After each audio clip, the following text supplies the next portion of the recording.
have it right. All of you, man, you're all wrong uns. You're all liars. You're all there for your payday. And let's not forget the Matt Law, bruv. The Matt Fraud Law himself, bruv. Yeah, the Matt Law dagger is it. The PORNSTEIN dagger. The bumper. The fucking, let's drink it all in. Yeah, drinking what? You're drinking acid, mate. Yeah, that's what you're drinking. You're drinking and you're melting away, man. All your brain cells are just evaporating when you listen to this garbage and these narratives, yeah? Get your own brain, understand and use your own eyes what you see on that pitch. And what we see on that pitch is a shadow of what Chelsea Football Club was and should be. With 1 billion spent, it's an absolute embarrassment, bro. Are you joking me right now? That's how deep this is how far they reached.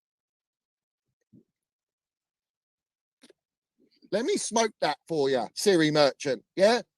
Let me smoke that for you, Ted Lasso-Bowley, yeah? You think you can fool us? You're a long way from Starbucks, mate. Hollywood, you know what I'm saying? It is what it is. Let's have it right. Brown envelope lies to suit the narrative for these clown owners. Clear nonsense. And everyone knows it, bruv, right? They put these fucking articles out, yeah, so that they can set narratives against everyone that is thinking like us on the Minerals FC and other supporters that are clocking on to what's happening at Chelsea, yeah?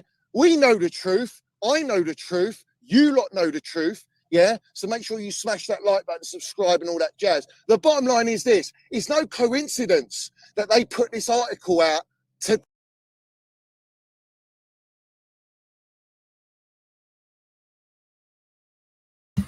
have it right, up the Chelsea, up the Minerals FC. Big up to every single one of you live and locked in tonight. Hope everyone's doing well. First and foremost, guys, I want you all to smash to pieces that like button. If you haven't smashed that like button, smash it right now. Hit the subscribe button so you know when we go live as well. Do you know what I'm saying? The notification bell, ding dong and all that jazz. Make sure you hit that subscribe, hit that notification bell, all right? We got the Minerals FC Ultras membership, which is down below in the description. So make sure you give that a little tinkle and you do what you need to do. Big up to everyone in here. First and foremost, guys, I want to wish every single one of you a happy new year. I hope everyone's doing well in life and winning and putting mental health in the bin, making sure that you are on it and landing it for this 2024 of Minerals landing. So big up to everyone and big up to everyone that supported the channel from the very start to where we are now in the big 2024. Let's have it right. It's Minerals 24. Let's go. So first and foremost, guys, smash that like button, hit the subscribe button, all that, you know the deal. And we're on the road to 10K, bruv. We're getting close to 9K. We need to get to the 10K. So let's make sure that happens. Big up to everyone, all the Minerals FC Ultras. First and foremost, guys, you know the deal. Yeah, we all know what's coming now. Respect to everyone. We see things they'll never see. RIP to our Chelsea old boys, our Chelsea Ultra, Minerals FC Ultra, bruv. Love to him, the family, everyone. Let's salute our Chelsea old boy in the chat. Everyone in the chat, get in the chat. Make sure you land your minerals. First and foremost, guys, before we get into it and land serious minerals tonight and truth settings tonight, I want to give a special shout out to a Minerals FC Ultra, Paul, who it was his birthday yesterday, so I want to wish him happy birthday. But obviously, the sad news is his mother passed away, I think a little bit just after New Year's Day. So our condolences, our prayers and thoughts go out to you, my geezer. And stay strong. So everyone in the chat, I want you to send your love out to Paul, who's an ultra of the Minerals FC. So big up to you, my geezer. Special message from myself and from all of us on the Minerals FC. So guys, big up to everyone. Let me quickly stream through and see who is in the chat. We got Leo in here. Big up to Leo. Big up to Amar. He says, PORNSTEIN brown envelope daggers in the mud. Let's have it right. The PORNSTEIN daggers are not daggers, bruv. They're lollipops. They're lollipops. They hand them out to everyone. Yeah? Daggers have purpose. Daggers are cut through butter like a knife, yeah? Well, these brown envelopes, man, they don't learn. They don't understand. We're relentless with it. Big up to Leo, bruv. Big up to Mickey Droy Boy. My geezer, big up A, my member as well. Up Minerals FC, let's go. Chelsea Boy, 1, 2, 3, 4, let's go. We got Mixed Minerals Medina. We got God of Frogs, my member. Big up to you, my geezer. Who else in here? Outlaw FC, Texas Blue, come on. He says our fan base is morphing into AFTV type. I can't watch, listen to most anymore. Glad we have Johnny that says it like it is. Big up to you, my geezer. And that's exactly what they're trying to turn us into. They're trying to turn us into Arsenal. Listen, we're the most elite football club in London. We are the biggest in London. We shouldn't even be benchmarking ourselves to that wishy-washy club that hasn't won. What has it won? Let's be real. And our Clown Lake owners, are basing trying to base their whole ideology and model and so-called vision, where you got Siri Merchant, Todd Lassoboli arguing and having disputes. What a load of bangers, mash, waffle, no onions, no gravy, all that jazz, hard mash, burnt mash, no lurpuck. As you know, no salt and pepper, nothing, bruv. The bottom line is this, they're basing it on Lego Head Merchant, Well, Lego Head Merchant, what's he doing right now? How's it going? Back-to-back losses, title charge looking like it's capitulating. You've got the entire Arsenal fan base pretty much to a T, minus Lee Gunner. Let's have it right. We'll shout out Lee because he's laying the minerals. He says it as it is and people don't like the truth. Well, the truth hurts, you see. The funny thing is people say, oh, you're crazy when you tell the truth. You're crazy, But when you tell lies, you're telling the truth. That's the game, bro. Let's have it right. Let's say it for what it really is, because that is exactly how the brown envelope matrix works. And we're going to expose everything tonight. Everything's getting exposed tonight, as we always do on every stream, every platform that we land it on, we land it. But going back to my point about basing our so-called model and vision on Arsenal and Lego Head, well, let's have it right. It's not based upon winning, is it? It's not based upon winning trophies. It's based upon what? I'll compete a little bit here and there, but not get over the line. Celebrating being top of the table at Christmas, that's the title. Celebrating Champions League. We ain't even going to get Champions League at this rate. Trust the process. And you've got Arsenal supporters in the fan base already turning on Lego Head, coming at him, slandering him. Get him out. If he doesn't win anything this season, he's got to go. We're in phase 4, guys. Phase 4. How many phases do you want to wait for at Chelsea? We're not a trust the process club. We're trust the trophies. That's what we've always been. We have been the DNA of Roman Abramovich, and that DNA collaborates and aligns with the so-called elite clubs, the big elite clubs called Real Madrid, Bayern Munich. These clubs that are no nonsense. We're hearing Bayern Munich might even be looking about departing ways with Thomas Tuchel. And let's have it right. It wouldn't surprise me if Thomas Tuchel goes to Manchester United, and then what's everyone going to say? What's they going to say? What, he's going to come back to Premier League? He's going to mud everyone? He's going to mud Chelsea, that's for sure. He'll mud the Clown Lakes, that's for sure. And I'll stake my mortgage on it. In fact, I ain't got a mortgage, let's have it right. I'll stake my word. Let's have it right, because we live rent-free, mortgage-free on the Minerals FC. Let's have it right. Well, what was everyone going to say? Because Bald Hog's in treading in dangerous water at the moment. It's a bit of a rocky ride at the moment for Bald Hog, but they can't do anything until Ratcliffe comes in the charge. So we have to wait, and see what happens. But it looks like Gabby Alonso from Leverkusen is likely to go to Bayern Munich, and they want to go for that whole brand of football and all this jazz. It's all about branding and identity. Yes, great, but they do it with real players in the game. They do it with elite players. They don't have a wage structure capped at 150 grand. They don't not spend money on proven players. They go out in the market and they go and buy your Harry Kanes. Let's have it right. What if Thomas Tuchel brings old Harry Kane, bro? Or a Kimmich? Let's have it right. What happens then? What, it transforms Manchester United, doesn't it? Well, that's how quickly the tables can turn, and the tides and the force and the momentum and the belief and the winning mentality gets instilled just like that. Well, at Chelsea, that's a distant memory at Chelsea. We're no longer run like that. So that's the reality of the game, bruv. But listen, we're just getting warmed up in here. Big up the Dino cases. Big up to you personally, Johnny. And obviously all the chat up the Chelsea, up Minerals FC. Rest in peace, Chelsea old boys. And subscribe to the fella for pure minerals. Big up to you, my geezer. Big up to Anabolic Steroids. Says Happy New Year, everyone. Up the proper Chelsea. Let's have it right. Big up to Stuart G. Says PORNSTEIN, Matt Fraud Law, fabricating Fabrizio, bunch of rotten brown envelopes. We see things they'll never see. Up the Chelsea, up the Minerals FC. RIP Chelsea old boys. London is blue. Not wrong. Minerals landed. Continue to land these minerals in the chat. Big up Edu Sucks Toes. Let's have it right. Is Edu Sucks Toes and a Lego head out now? Is that the way it's going? We've seen a lot of people crying on the timeline. You know, the ones that are so-called Arteta in, you know what I'm saying, that are backing it relentlessly. Where are they now? I mean, they're a bit worried at the moment. You know, go and get me a striker. Go and get me another player, a left back. Go and get me this. Go and get me that. All of a sudden, there's this demand. We want to buy players. Well, let's see what you buy.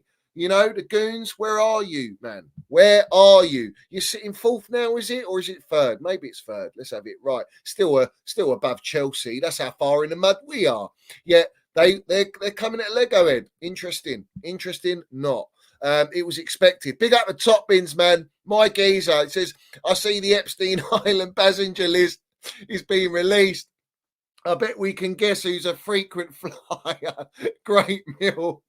Up the Chelsea, up Minerals FC. Let's have it right. They're not a long way from Epstein FC at this rate with this model they're implementing at Chelsea. And that's a fact of the matter. It's very, very suspicious. We know that they're looking at young talent. We're going to monetize content. We're going to beachhead and streamline Chelsea. We're going to go into the market and buy as many clubs as possible, but let's neglect Chelsea Football Club. You know, we're going to treat Chelsea Football Club like a feeder club, a farming FC. Yeah, except we ain't hatching no eggs, bruv. Well, actually, funny enough, Petrovic, congratulations. He's had a newborn baby. Enzo's had his newborn baby. In fact, all these players are having newborn babies. Is Ted Lasso bowling Siri Merchant looking to sign these guys? Maybe that's part of their contracts, that they'll get signed irrespective. And they see whether they turn out to be a Lionel Messi or a Cristiano Ronaldo or a Super Frank. Let's have it right. You don't know how these clowns' minds work.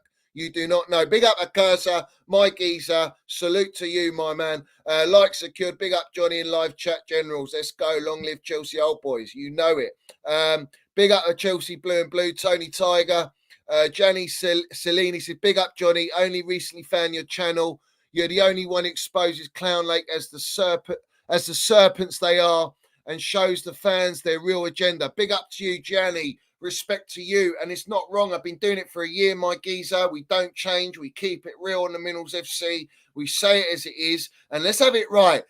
In the words of Kanye, Goat West, I don't care who you are. I don't take no slice from nobody. Nobody. No slices from nobody. You understand me? That's what we do on the Minerals FC. We don't take no slices, no brown envelopes, no hand-me-downs. None of this. You scratch my back, I'll scratch yours. None of that, man. We come in like the werewolf, bruv. Do you understand me? We rip everything down, bruv. Yeah? We rip everything down. We tear it apart. Big up to Logic in here. Big up to Trishan in here. Who else we got in here, guys? Big up to John. He says, based, yay, nothing them in 2023. Big up to you. Who else in here, guys? Make sure you get in the chat, every single one. Big up to Metal Face Dude, my geezer. Mully's in here as well. Big up to Jamie. Big up to Nick Smith. Singer Beer out. You know the deal. It's still not out. It's ridiculous that they haven't got rid of it. What are we doing here? Should we start protesting, Nick, my geezer? Love to you and the family. Shout out RJ, as always. Hope he's doing well wearing his Mudrick top. He's got the Minerals Mudrick top now. Big up to him. Big up to Gabe. Big up to Dirty Sanchez. Who else we got? Michael Sick, Chelsea FC, my Minerals FC Ultra member as well. He says, land it. We're going to land it, guys. We're going to land it. Big up to A, bruv. Bobby Fairview, my member as well. Love to see it. Everyone, all the Minerals FC Ultras, bruv. Richard Evans in here. Goggles in here. Brian Monique, big up to you. He says, big up my generals, minerals, bruv. Let's go. Who else in here, guys? Who else is in here, man? Land it in the chat, man.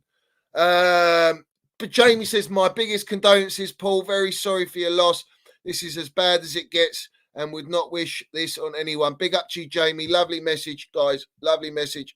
Who else in here? But who else is in here, man? Big up to Rain. Big up to Gremlin. All the ultras in here, bruv. Respect to everyone, man. Respect to everyone. Big up to Andy Billy Bunny. He says, did you hear that Arsenal complained to PGMO MOL for Saka being kicked What a soft belly club. Embarrassing. It is embarrassing. What about the first and second players that got the most fouled? Yeah? Are they moaning? Are they broadcasting this out? No, they're not. It's like, oh, we're so touchy. We're so special, us goons. Any excuse to mask the fraudulent form of Bukayo Saka. Let's have it right. Saka, who's been propped up as this generational talent. He's nowhere near generational, bruv. He's a good player. He lands it. He's talented, but he's a form player. It's when he's in form, but when he's not in form, he's a shadow of what he is. He's burnt out. Lego keeps playing him, and the guy's not landing damn minerals. And that's the fact of the matter. So they've got to bring up these silly excuses in the PR and the press to mask the simple fact that he's having a stinker of a season. And when you're dependent on players like this, which you are, your Martinelli's another one that's ghosting all season, like Ghostergaard himself. But Kai Havertz ain't ghosting. Kai Havertz seems to win them quite a few points, lads. Let's have it right. I wonder why that is. I wouldn't know. I wouldn't know why generational Havertz would be balling and bagging points for that football club to send them where they are. Funny enough, the game they lost, he was suspended, was he? I think he was suspended. They lost that game. And then Lego had brought him back in. I don't think they got, or he subbed him on. They didn't quite get over the line. Back to back. West Ham, Fulham, Samba Minerals, William. Let's have it right. But yeah, it's a joke. I mean, this is the state of the Premier League. The way the PR manipulates everyone's psyche and believe in certain narratives, that this should be a narrative pushed out to hide the fact that they've lost back-to-back games, that Lego Head's in the mud, that Lego Head's under pressure, that the supporters are starting to turn, the ones that ain't bought, obviously. And sometimes, it gets a bit icky, sticky, wicky, ooh, in the words of Snoop Dogg. Let's have it right. Still Dre, is it? So, yeah, let's keep moving. Let's keep moving, guys. Big up to Joey Hackney as well, my geezer. Happy New Year to you, my man. Hope you're doing well and landing damn minerals. Big up to Andy. He says, I subscribed a few months now. The realest channel out there. I'm an AC Milan fan, and I can relate to maintaining the standards of the club. Respect to you. And that's interesting you say that, because AC Milan, Inter Milan, they have standards. Juventus, the biggest crooks in Serie A. We know that. I mean, their crimes tell you that. But the bottom line is this: the standards are dropped so far in the mud, and it's all about money now. It's all about trust the process. It's all about building and an ideology, a project this, project that. The reality is the forefront focus should be always about winning and dominating, and not just winning in your own league, but winning in Europe and being the most dominant in Europe. A lot of people misconstrue that, yes, the Premier League is deemed as the best league in the world, it's the most competitive, etc. All that jazz, yeah. Which, in my opinion, it was. I think now at the moment it's slipping away a little bit. All the money's there, so you're attracting all of that. But the reality is, when you look at La Liga and you look at that league and the quality in that league, yes, you can say it's always Barca, Atletico, Real Madrid. They're the ones battling it out. But you still have the others on the outskirts that are trying to get in, or there or thereabouts. Well, if you look at the recent history over 18 odd years, the most successful clubs in Europe are Spanish. What does that say for their league? What about the English league? We're back when we had Roman, bruv. Yeah. How Chelsea was so dominant in the Champions League. Manchester United were dominant in Champions League. Arsenal, well, they're not. I mean, they've never won it. Let's have it right. So they weren't really up there, although they were in the mix of being in it. And then you look at, Man City now, Chelsea, we were two and a half years ago when we won it. And now we can't even get in it. We can't even buy a ticket to get in the Champions League because these clowns are waiting on Super League. But when you look at it, Real Madrid most dominant.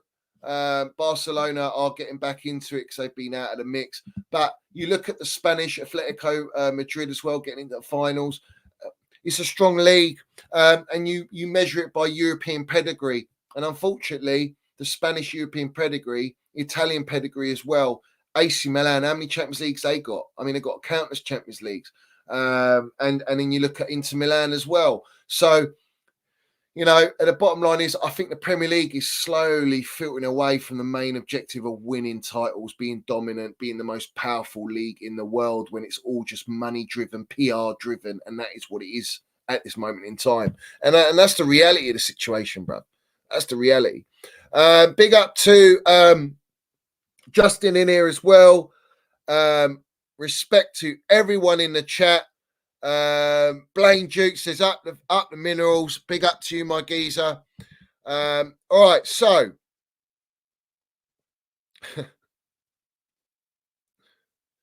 yeah, I'll get on to that, Tom. I will get on to that point. I'm going to speak on that. So respect to you for putting that up. Let me run through these. Big up to Jamie says Tuchel is Paulina away from buying an organised team. I won't be surprised if they push for the UCL. What's interesting is that Tuchel could probably win Bundesliga and Champions League, and they'll still part ways with Thomas Tuchel, and then he'll come to Premier League and probably manage Manchester United. Let's have it right. All right. Don't shoot the minerals, man. That's all I'm going to say. Yeah. But that looks like the likely destination, the likely play out. And I can definitely see, if not Real Madrid winning the Champions League, but I can see we know Bayern Munich should win the Bundesliga. He's got Harry Kane. What's he on? 40 plus GA already. It's ridiculous. The guy's unbelievable. He's a machine, bro. Yeah. Spitface is an absolute machine in front of goal. Let's have it right. But yeah, he's literally a few signings away from domination. Big up to Brian, says mud these clown lakes and brown envelope merchants, Johnny. They're swarming out here. Up the Chelsea, up Minerals FC. Long live Chelsea old boys. Stay strong, Paul. Big up to you, my geezer. Lovely. And listen, you know the deal. We're going to mud them, bruv. Big up to Maces. Big up to Minerals FC from a red. Ratcliffe is going to build a super team around Mount and make him a United legend. He's got the number 7 shirt for a reason. I know this. Yes, I know. And what are you all going to say when Thomas Tuchel comes and manages Manchester United? What if that does happen? What, you think he's not going to make Minerals man unbelievable at next levels? He's going to absolutely dominate and land it, bruv.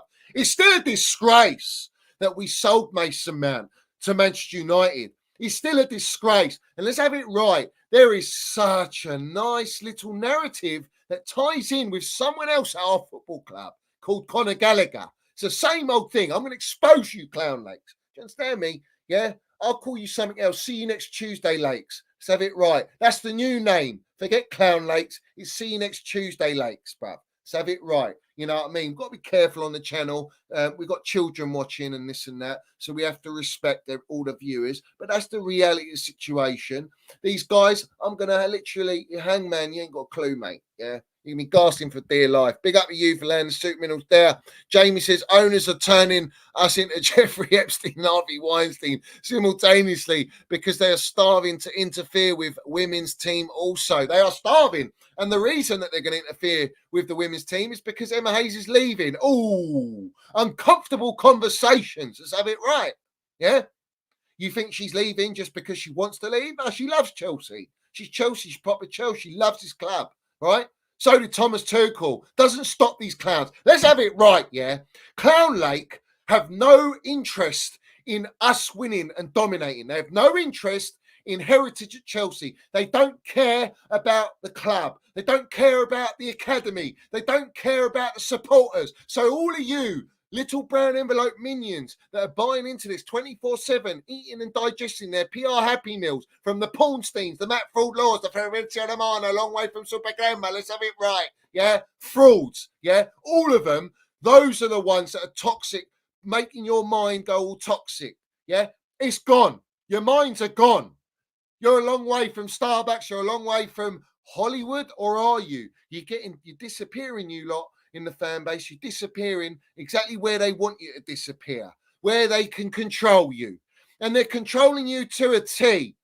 You see, everything they do at this football club, their main priority is always the pound note, the dollar, the currency, the beachhead, the streamline, the multi-club investment. What are we hearing now? Sporting Lisbon. They want to go into 2 other clubs and buy other clubs. You're buying other clubs and invest in other clubs, not only disregarding the fact that we are an absolute shambles at Chelsea and we're a state, all right, where we're sitting 10th mid-table, 1 billion spent. Well done.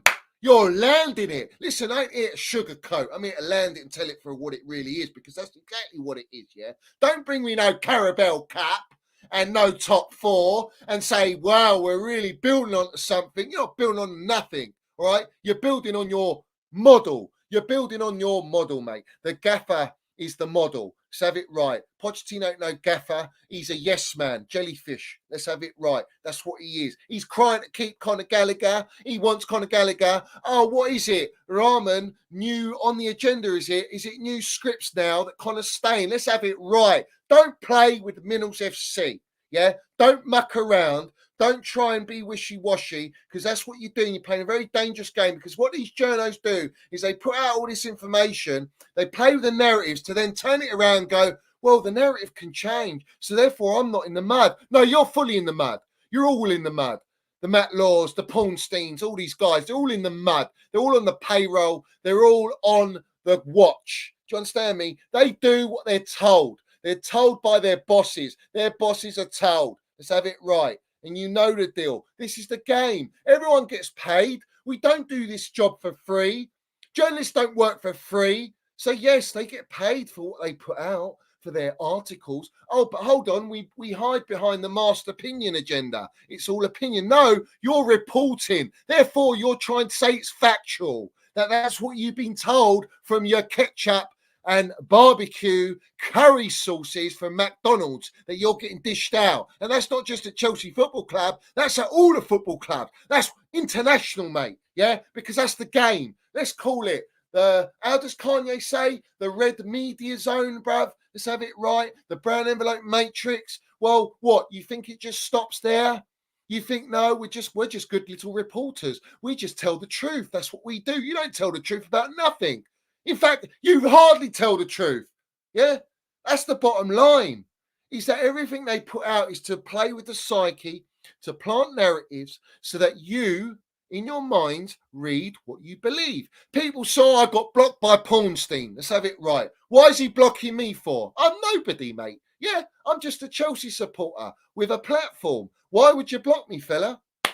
Interesting, isn't it? Why would Matt Fraud Law block me? Why? I'm asking the question. Why am I so relevant for you to block me? What about Simon Phillips? What about all these guys, man? What about all these journos? Why don't they block me?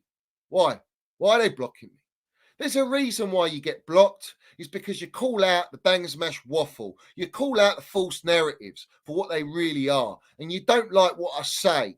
Well, there's a reason why I say it, because it's true. I'm not here to lie. I'm not here to bullshit. I'm here to tell it as it is. And that's why you lot block me, because unfortunately you can't handle the truth. And you see, funny enough, you know, we're growing in numbers on here, and we are growing.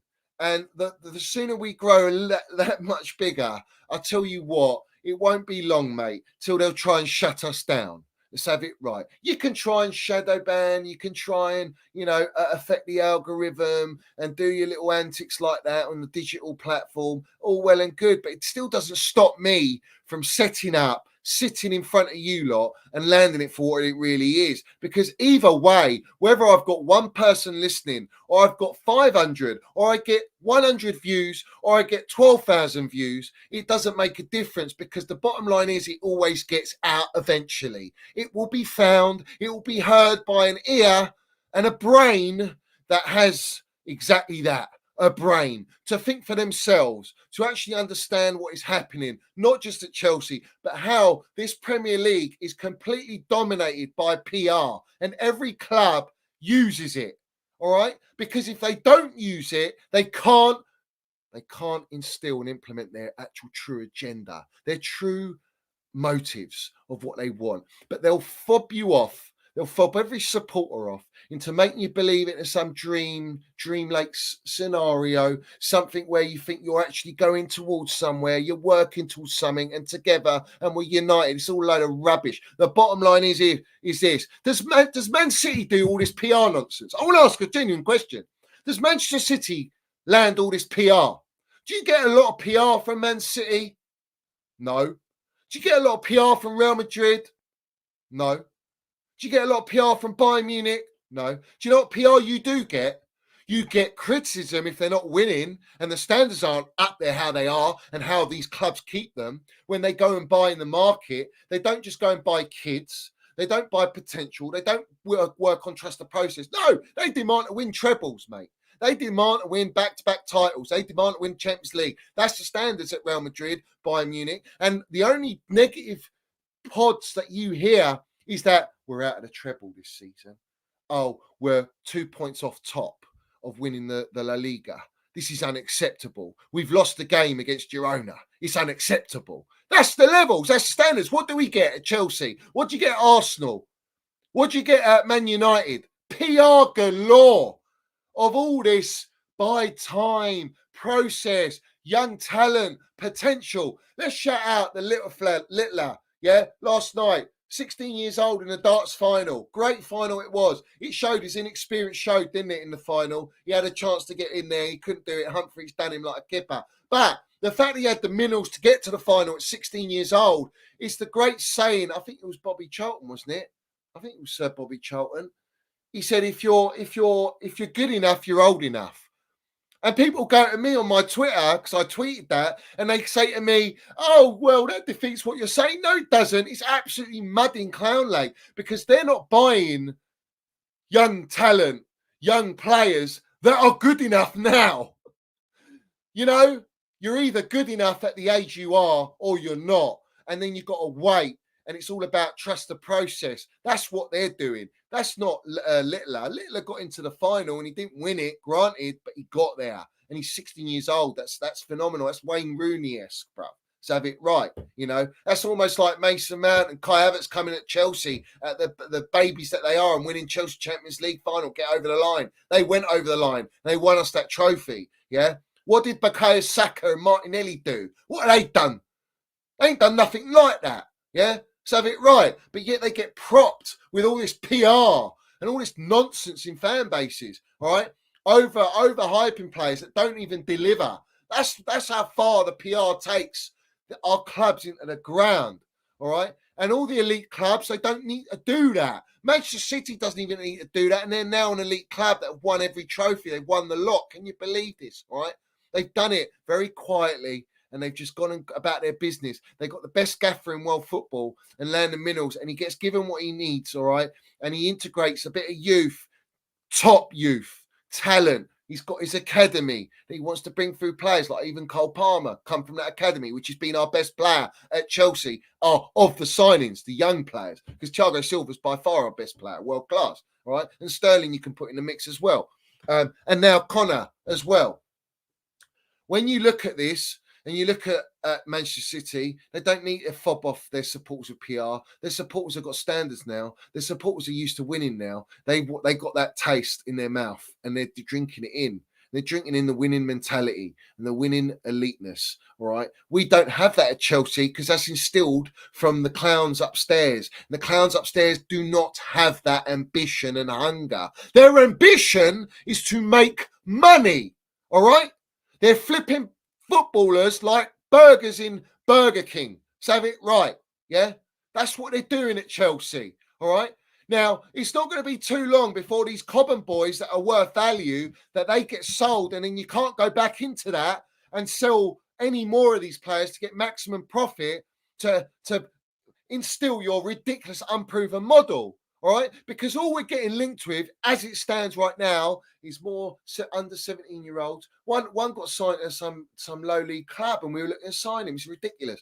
You're looking at all these Portuguese players, some couple of defenders for Sporting Lisbon, this and that. I mean, it's just embarrassing.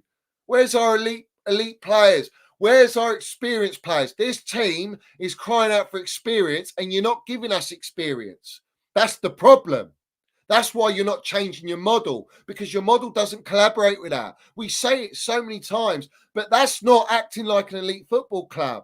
That's not keeping your standards where Chelsea standards were under Roman Abramovich. That's not keeping your standards like a Real Madrid, not like a Bayern Munich or a Man City right now, who are the benchmark, and we're a long way off. We're a long way from Manchester City minerals, bruv. Let's have it right. It's embarrassing that we're going to say that right now. But that's the true narrative. That's the reality. We've got 18 games left. It's a far distant memory of getting top four, mate. If you think we're going to go and win as many games as possible at 18 and get top four, you're a long way from Starbucks, mate. Yeah, you're a long way from Lavazza Super Glamour this way. Yeah. So this is the problem we got, and this is all down to the PR and the brown envelopes. And this is what they do. The brown envelope matrix allows these clowns to do what they do. As long as you understand that, and the fact that we got Tom Roddy, who is our commercial director, communications director at Chelsea from the Times, one of the biggest platforms, if not what, Rupert Murdoch, is it? Is that it right? We've got that in our football club. We got Henry Writer from the Times going on with Rahman Osman, have it right, who's saying Conor Gallagher's staying, and let's talk about Chelsea. Talk about what? Talk about the lovely project like it was under Potter, and the projects with Potter, Jellyfish Potter. How did that go? They couldn't stick. They couldn't stick with Jellyfish Potter. Couldn't do it. Yeah. You had to sack him. Yeah. Well, let's have it right, Clown Lake. You are exactly where Conor Gallagher wants you. So have it right. And this time round, you're in the corner. Yeah. You're backed in a corner now. You are absolutely desperate to sell Conor Gallagher. You've got Pornstein to come out with Fabrizio Romano and broadcast that only 60 million is the price that will get Conor Gallagher sold, that can buy Conor Gallagher. You have got these top tier ones to go out and put the price tag on Conor Gallagher when Pochettino's come out outright and said, I want to keep him. Oh, but it's between the club and the player. The player wants to stay. The player is on 18 months left on his contract. The player is refusing your 8-year deal on tuppence. Let's have it right. Let's say it for what it really is. Maybe I should be a journo, bruv. Should I be a journo? Maybe I should be, and then I'll tell the truth. But then again, I don't get the links. I don't get the connections, man. Yeah, I won't get them. They won't come near me at the club because I'm not pushing their agenda. I'm not pushing their narrative. Well, their narrative is 60 million price tag. Spursy, they want to sell to Spursy. Well, it was well documented. I told you in the summer they were forcing Conor to go to Spurs, and Conor doesn't want to go to Spurs because he's got an allegiance and loyalty at Chelsea Football Club. So have it right. Just like Mason Mount did when Lego Head wanted Mason Mount and Declan Rice, got Declan Rice, but Mason Mount won't go to Arsenal because he's got a loyalty at Chelsea Football Club. Yeah. Well, Conor's the same. That's what proper Chelsea do. And proper Chelsea should be valued at Chelsea Football Club. Unfortunately, clowns in this board and that run this football club, Siri Merchant, Todd Lassaboli, Wiz, the 5% merchant, your Tom Roddies, your Kerrigan Winstanleys, your Stuart Littles don't give a shit about value of proper Chelsea. They don't even know the meaning of proper Chelsea. They don't even know what Chelsea's history, bruv. All they come out is 4-4-3. They come out with there's no relegation. Oh, we automatically qualify for Champions League. Oh, we didn't know about this. But we know everything, and no one can tell us otherwise. And if you try and tell us what to do, we'll tell you where the door is, which is the way the tune plays out. Let's have it right. Paul Groundsman, T-Lady, Thomas Tuchel, Emma Hayes is leaving now. You've got all these players that have been forced out that will not say, yes, sir, please, sir, 3 bags full. I'll sign your death row contract on tuppence when I can go to another club and get mega money, double my money, and actually compete for trophies, all right? And actually look at building something. You see, Arsenal, you want to build and base us upon Arsenal and Lego Head. Well, does Lego Head have a 150 grand wage cap? No. Does he not go and spend money and pay 300 grand a week? Did they not pay 300 grand or 250 grand a week to Bukayo Saka on a 5-year deal? Yes, they did. Do they value him as one of their own? Yes, they do. But they also want to protect their investment. If a Real Madrid comes in, for example, which you're dreaming, you're a long way from Starbucks, but hypothetically, if that happened, Arsenal in a strong suit. We've got him on decent wages. He's on a 5-year contract. Well, listen, you can't do that. You're not doing that. You refuse to do that because that actually shows ambition. That shows longevity. That shows a true project. All right? It's just that Lego Head and Arsenal bottle jobs, and that project's not going anywhere. Let's have it right. Maybe prove me wrong. Go and win a Premier League title this year. I don't know. The Dippers are a long way ahead. Veneer Merchant getting done. Listen, the biggest signing that Veneer Merchant made, was VAR. Let's have it right. And that goes with Liverpool and FSG. You signed VAR, mate. That is the biggest signing in your history, mate. Yeah, because you get away with absolute criminal offences. Let's have it right. Yeah. Under the table, is it? But let's not sway away from the situation here. My point is that they don't value anything at Chelsea. They don't even value the supporters, but they got all the supporters in their pocket. Not us on the Minerals FC. We know Eunice now. He's not in their pocket. Let's have it right. 119% we know that. So here we have to think about the situation. All the platforms that don't come at the owners, all they want to do is feed agenda on the Pochettino. Now, we know Pochettino's just not elite level, so I don't know what you're fucking moaning about. It's what you expect, but you expect these players are good enough. They're not good enough. That's the reality. I'm not mudding my players. I'm calling it out for what it really is. They're not the levels that they should be at for the money we spent. You spent $1 billion. What are we doing here? We should have a world-class challenging team. Spending $1 billion, you should be top of the table. What are we doing here? Where's all this standards gone? How is everyone accepting this? Brown envelope matrix has fed you the narratives to make you buy into this trusted process when you don't even know what process you're trusting. That's the problem. That's the toxicity that is positive in this fan base. Do you understand me? Toxic positivity is killing our football club. Now, going back to Conor Gallagher, because they've broadcasted the wage. They've come out now and said he's definitely staying in January, all right, which leads them on to the summer transfer circus act, all right. Now, Tottenham Hotspur won't go, but you're getting the false propaganda that they're worried about FFP. Oh, like they spent so much money, Tottenham Hotspur, the Spursy. They ain't spent a lot of money. They're well within FFP. Levy's making masses of profits doing his concerts with Beyonce and Jay-Z sellouts. Let's have it right. Yeah? What are we doing here? Kanye ain't doing no performances at that Shite Hart Lane. Are they? Is he? No, he's not. No, he's not. Let's have it right. So, yeah, you're making good profit there. There's no FFP involved at Spursy. All right? That's just to hide the fact that no one's prepared to pay 60 million for Conor. All right, they'll try and get him when his contract winds down. Now, see, Conor's in a great position, and it's the same position Mason Mount was in. Now, Conor will wind his contract all the way down because he won't sign an 8-year deal. What they will try and do, and mark my words, don't shoot the minerals, man, is they will offer a 1-year extension on very good money, like 200 grand. Sounds familiar, doesn't it?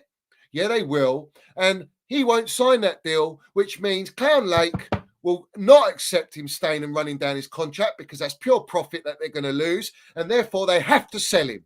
And they will sell to the first bidder, and they don't care who it is.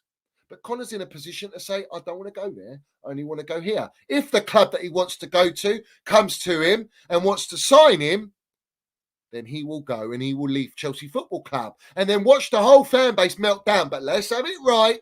Be careful of the brown envelope agenda. Be careful of what they're going to tell you in the Porkies and try and force hate on Conor Gallagher like they did on Mason Mount. It's exactly the same thing. Why? Because they don't value Cobham. They only value the pound notes Cobham produces. But yet, our gaffer is desperate to keep Conor because he values English players. He values a player that understands the club. Well, he does. Kerry Winstanley, the shit negotiator that you are, get in the bin. Get in the damn bin, get in the woods. Well, you're already in the woods. You've been in there a long time, son. So have it right. You're shit at your job. You're rubbish. You can't negotiate a mobile phone contract. It's wrong, and all right. And Stuart Little, I mean, look what clubs they've come from. And that tells you everything you need to know about their professional status and their CV and what that gives you. What goods does that give you? Gives you bangers and mash waffle, no onions, no gravy, lumpy hard mash. Absolute pants. Yeah? Rubbish. Crap. Yes men. Jellyfish. Keep coming around at Chelsea Football Club. It's like we got the aquarium, bruv. Has anyone been to the London Aquarium? It's just full of jellyfish. It's what it is at Chelsea Football Club now. And then you're the sharks are Ted Lasso Bowling, Siri Merchant, and Clown Lake. And if you get out of line, we'll just eat you up. Is what it is, you know. That's the problem we got. This is what's going to happen at Chelsea. And what's going to happen is they can't hide away from this one because this one's a carbon copy of what you do with Mason Mount. And I know it. You damn well know it.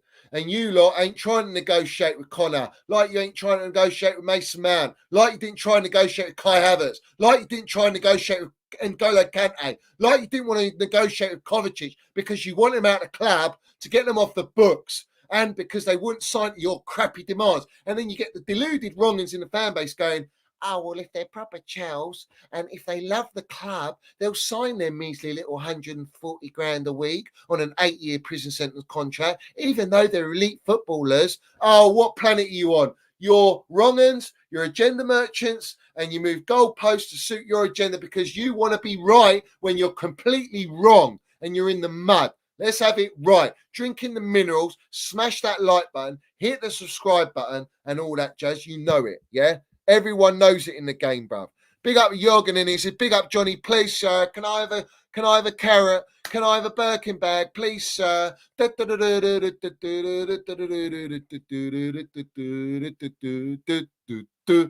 have it right. There's no Birkin bags on the Minerals FC. Yeah. There's no carrots on the Minerals FC. Yeah. There's none of that here. Nah. We don't take a slice from nobody. Nobody. I want to bring this up. Yeah. Every single one of you smash to pieces that like button. I'm going to play this right now. Yeah. I'm going to play this right now. And this is tasty. And the Minerals FC Ultras will get this and they'll understand it. There's a very powerful message here. So I'm going to play it right now. Respect to everyone. Smash that like button. I don't care who you are. I ain't taking no slice from nobody, right? I ain't taking no slice from nobody. It's God. It's the only person that I serve. My mama ain't here. My mama was sacrificed. Me too. You understand? Yeah, I'm appreciate Michael Jordan, what about him? His daddy, right? Bill Cosby, his son, right?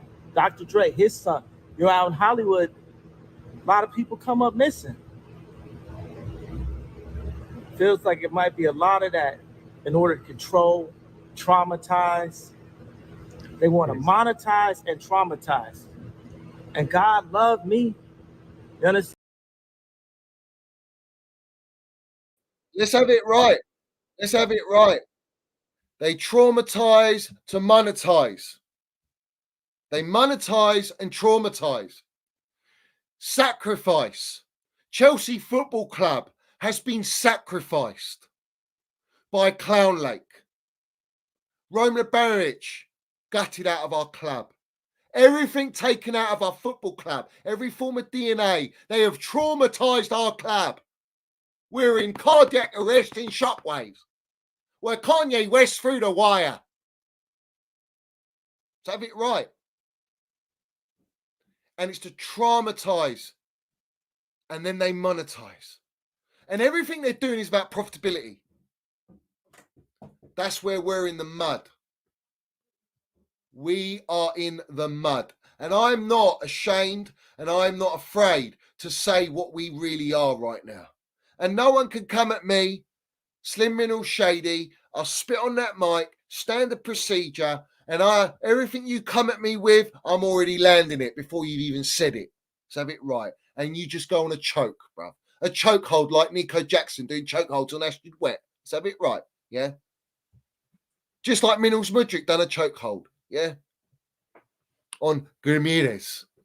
They're all learning very well. Oh, and what happened to the sponsor? Why couldn't we get Stoney on the sponsorship? No, let's get the, what's it called? What's it called, man? What's this nonsense? Cryptocurrency, is it? Is it another one of their dodgy companies that they're recycling within our company, laundering fraudulent minerals? Let's have it right, yeah? Let's land it for what it really is. What's it called? Let me get the name. Bing X. Bing X. Yeah? Bing X. So, Bing X, done.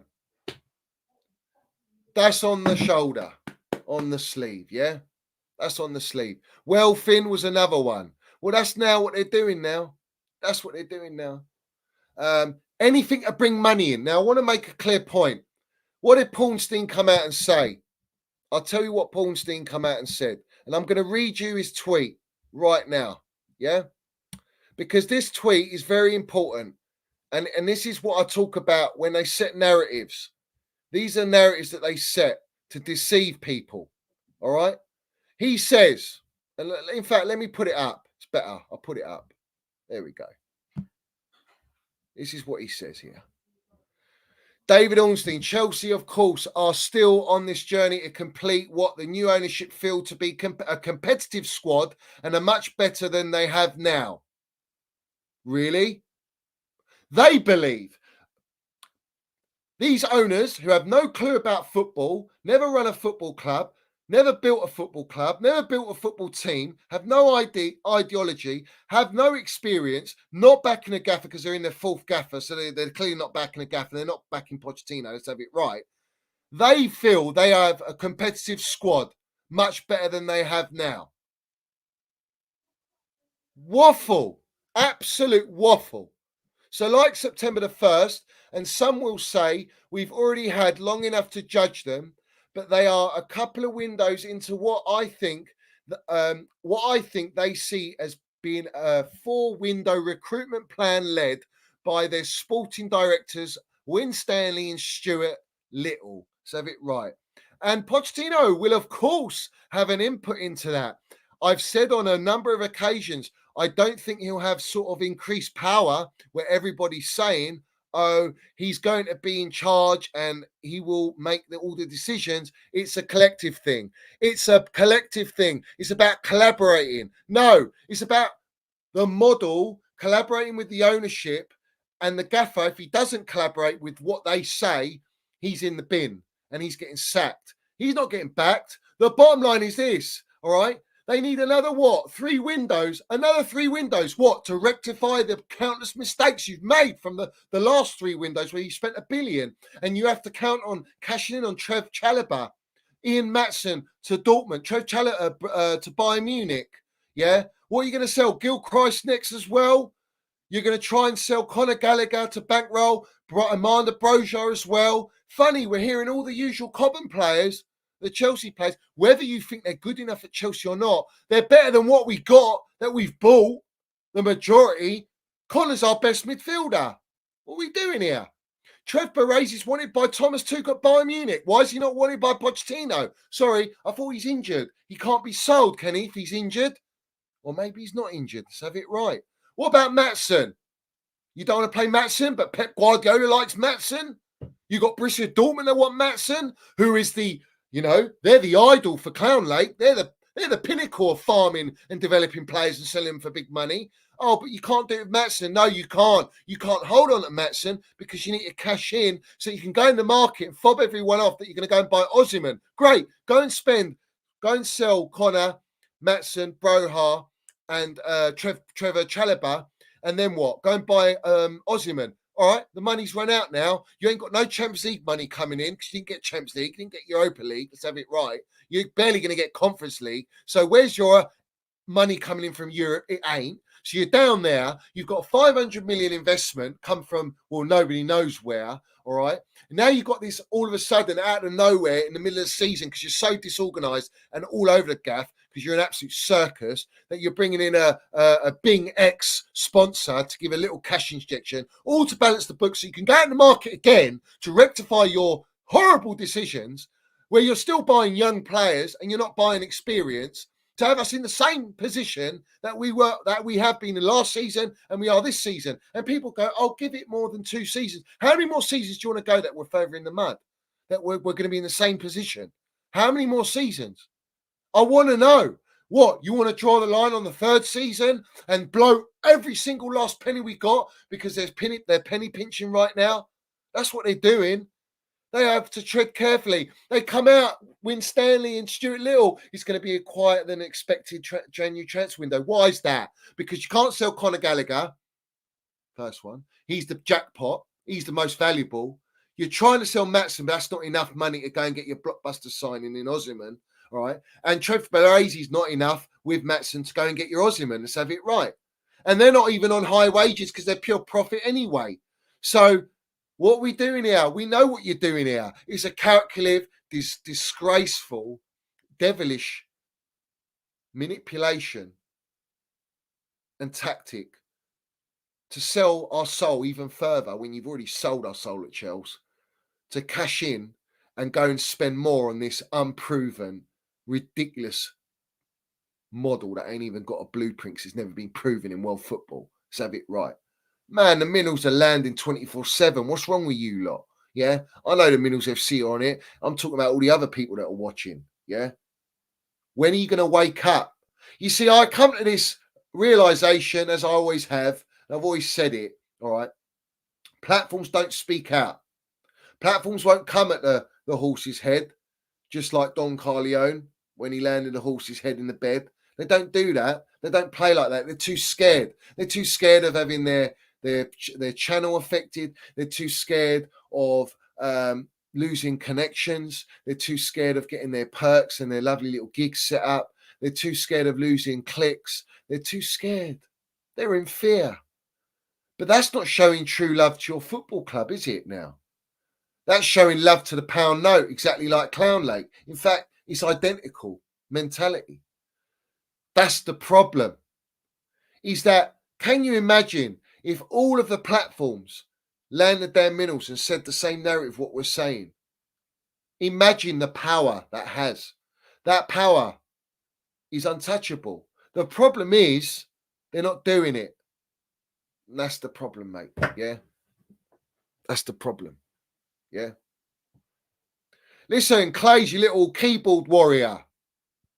Yeah. Jog on, fella. Why don't you say something valuable, my son, instead of writing little words like that? You see, that's the funny thing with people, is that when they ain't got an answer to what you say and the fact that you're telling the truth, they just come back with keyboard warrior words because that's all they got. You know, they hide behind their little avies and their little bots, their little minions, little mutants. Let's have it right. This is the problem we got in the fan base, is that they're so deluded, they're so blindsided by everything that's pushed out, bruv. You know, you got to get personal all you want. It doesn't affect me. I got skin like a rhino, bruv. You can't cut through that. Let's have it right. You know what I'm saying? Solid as a rhino, me. Yeah, I wouldn't be on here if I wasn't. You can't be weak on here. Can't be weak. You got to be you got to be solid, mate. Let's have it right. This is the problem. It's the problem. We get the Siri Merchant and the Ted Lasso minions that come in the chat now because they don't like it. You see, well, what you're in here for? What are you in here for? If you don't like what I say, why are you here listening? That's what I question. Does that make you turn you into a mug? You're not a mug. Well, you are a mug for doing it. You see, people that listen to me because they understand what I'm saying. Listen, it is what it is, mate. It is what it is. But listen, we can't, you can't win them all over people, unfortunately. That's just the way it goes, mate. Yeah. But let's drink in the minerals, as always. Smash the piece the like button, all that jazz. Subscribe and all that.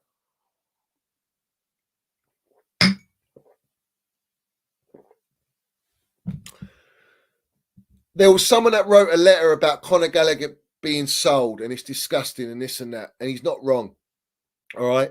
And now we're getting this false propaganda that Conor's going to stay. Well, he's staying because he wants to stay, and the owners can't sell him. That's the only reason. Yeah. It's because no one will pay what they want. That's the true narrative.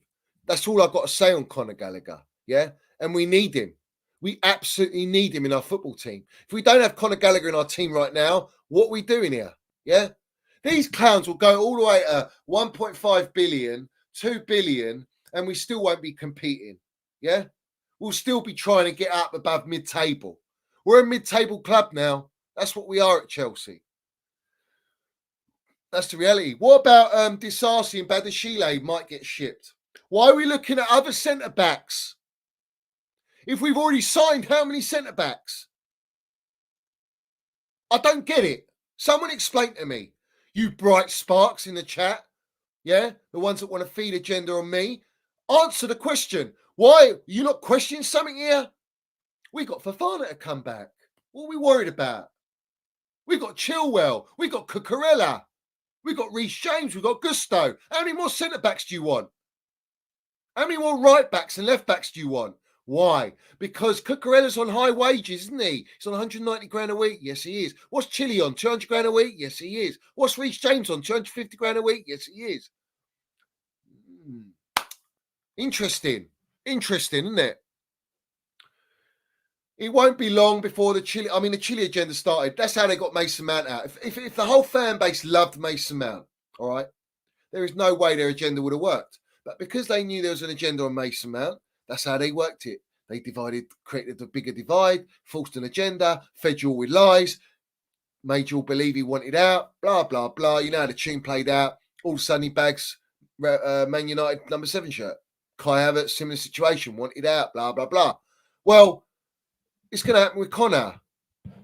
It's going to happen with Maatsen. Maatsen stayed. He signed, what did he sign? A 1-year extension. Why? To up his value so that they can get more money out of him. Trev Baresi, when they joined, they got him to sign quickly as well. So then it puts him in strong leverage position to negotiate and get more money. This is the game. It's all about figures with these clowns, not about what you got, what you put on the pitch, and what it means to play for Chelsea. Do you know Gilchrist showed what it meant to play for Chelsea in his small little cameos? Yeah. In fact, John Terry rates him so highly, one of the best defenders to come out of Cobham, right, that he's got high hopes for in Gilchrist. Gilchrist put out a lovely quote about how he loves the club. It's a dream for him to have a debut to play at Chelsea and get on that pitch. It's a dream come true. It won't be long before his value's built up and they want to ship him out as well. Let's have it right. They're all just pound notes. That's all they see. But what we see when we watch them play is they play for the badge. They know what it means to play for Chelsea. They're DNA of our football club. These clowns do not care. If you don't know that by now, then forget it. You're gone. You're lost. You're gone. Literally. And do you know what? You'll get what you deserve. You get what you deserve. Because you're the ones that'll be crying. I guarantee it. You'll all be crying. Chelsea open at permanently selling Ian Maatsen, providing they can receive similar package to the 31.5 million deal they accepted from Burnley over the summer. Let's bring that up. I want to bring that up because they accepted the Burnley deal, but who rejected the Burnley deal? Ian Maatsen, and mugged off Clown Lake when he was watching Sky Sports, saying, I'm staying. Let's have it right. Some of these players are not stupid. They know exactly what's going on behind the scenes. And these clowns want these players out. That's why they get limited game time, if not any. Yeah? Let's have it right. Because they're not valued enough. They're not valued enough. Yeah? And our supporters are not valuing them enough. And this is a problem. They're going to get money from Lewis Hall if he does stay and he does sign. Yeah? This bullshit, Nizar Kinsella. Nicholas Jackson's faced criticism for his displays this season, but his senior staff believe he has faced added pressure because the team has not scored enough goals. He's the reason we ain't scored enough goals because don't put away the chances because he's too busy thinking about Ashton Wet. That's number one. Number two, you lot are twerking that we need a striker, Clown Lake. Let's have it right. And you're looking, we want to bring Osimhen, Ivan Toney, which is a myth. All right, Ivan Toney's never come to Chelsea because he doesn't fit your age profile and your wage structure and the 100 million, let's have it right, that Brentford won. And Osimhen is big money as well, signing a contract extension with De Laurentiis and Napoli. So what you're paying there, but you can't do that. You can't go for Osimhen yet. And you're worried because in case an Arsenal or someone else wants to go in for him, because you've got to wait till you sell the goods at Cobham. Yeah? Well, isn't that interesting that Jackson was they trusted him, put all this faith in Jackson as our number one striker, realised that he's not good enough and he's not ready, and that's cost us top four, and now we're looking for a striker, that you're going, oh, it's added pressure. What? You think playing for Chelsea Football Club, bringing all these kindergartens, that there's no pressure at Chelsea? Because that's the bottom line. Is Clownlake haven't got a clue what club they're running. We're not no Burnley. We're not no Brighton FC. We're Chelsea. We're elite football club. We're the biggest club in London. We won the Champions League Super Cup Club World Cup 2.5 years ago. Yeah? You clowns. All right? We were getting top four before you destroyed us and brought us to a mid-table reality of 12th and 10th because of your meddling, your doing, your poor experience, your inexperience, your arrogance, your lack of understanding. You're not backing the gaffer. You going out in the market thinking you know best, spending money like you're in a strip club. What are we doing? Well, if you do all these things, which you have, then expect those results. And the results is where we are on the table, because the table don't lie. So have it right. Yeah. Even if Osimhen comes to Chelsea, bring him now. Nothing's going to change. The balance in the team's off. There's not enough experience. Look at the balance at Napoli for Osimhen and the way they play, and compare it to Chelsea, and that's your answer. He's not going to be like Nkunku. He's going to land it. He's going to save us. Where's Nkunku, bruv? He's going to take time to bed in. He needs time. He's had one of a really serious injury. Come on, bruv. What are we doing here, man? People are so far off it, man. Yeah. There's no bullseyes. There's no bullseyes from you lot. Big up Brian says, when Stanley Stewart, Little, get in the woods with the failed actor Jennings, let's have it right. Yeah, let's get they're all in the woods. All of them are in the woods. Every single one of them. They've been in there. They've been gasping for oxygen. Let's have it right. But these are the realities at Chelsea, guys. I mean, like, how much more do we have to say? In every conversation Pochettino has with these directors, he's mentioned Conor Gallagher as important for his team. So they're fobbing you off with the PORNSTEIN article that, they're listening to Pochettino. They're not listening to Pochettino. Pochettino in the summer said, I want experience. Did you give him experience? No, you didn't. So you're not listening to Pochettino. Are you desperate to sell Conor? Yes, you are. But you're giving us the full PR that he's staying and this and that. Well, let's see how far that goes. Let's see in the summer. Well, let's see in January for all that matters. Yeah, maybe in January it's all going to change. So we know that there's negotiations with Maatsen and Borussia Dortmund. That's going to happen. Andre Santos, we're told he's an amazing midfielder. Is he going to go straight in the starting lineup? Or no, he's going on another loan. So there, who's gonna decide the loan? Because the loan to Nottingham Forest was a disastrous decision. All right, let's have it right. What is it? Ted Lasso and Siri Merchant deciding where they go on loan now because they want to see what money they can pocket. Chelsea are in talks with Benfica to sign a 20-year-old centre back, Antonio Silva, another 20-year-old. Yeah, another 20-year-old. We got Gilchrist. Why do we need another centre back? Oh, but Gilchrist's not ready, is he? He's not ready. So Gilchrist's not ready. That's the going narrative from Chelsea supporters on the Minions on timeline. He's not ready, but a Portuguese 20-year-old's ready, is he? Make it make sense, bruv. Make it make sense. Let's put you all in the bin. Yeah. Every single one of you. All right. Fabrizio Romano comes on YouTube. It is now possible that Conor Gallagher could stay at Chelsea until the summer. Until the summer. It's now possible. Well, let's see what's happened here. Let's see what's happened. Right, so I want to continue on something else. Smash that like button, every single one of you, yeah? A Chelsea scout is currently watching Girona striker Dovbyk in their match for Atletico Madrid. He's one of the strikers that Chelsea scouts are watching and will feed back on. Another unproven striker. So have it right. That's what we're looking at now at Chelsea. Chelsea are negotiating the purchase of 16-year-old Palmeiras wonder kid Estrivelio Willian, known as Messino. The Blues the Blues want to pay around 40 million euros, 20 million fixed, another 20 million through variables. That's what they want. Another kindergarten Brazilian. Another one. We've entered the talks. So instead of buying us experienced players, you're buying more kids. Yeah? listen, the supporters get everything they need and deserve right now, the ones that are buying into this clown lake nonsense. Chelsea are ready to put 60 million euros on Inter Milan's table to sign central defender Bastoni this month. I'll believe it when I see it. I believe it when I see it. A, he's Italian, and they are very hard to pry away from Italy because of the culture, and he's on good wages, bro.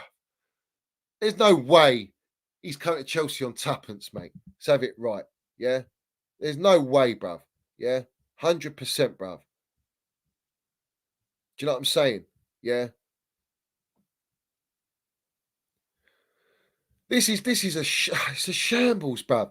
Bayern Munich set to pursue long-standing interest in Trev Chalobah. We know this. We know. Chelsea owners Blue Co.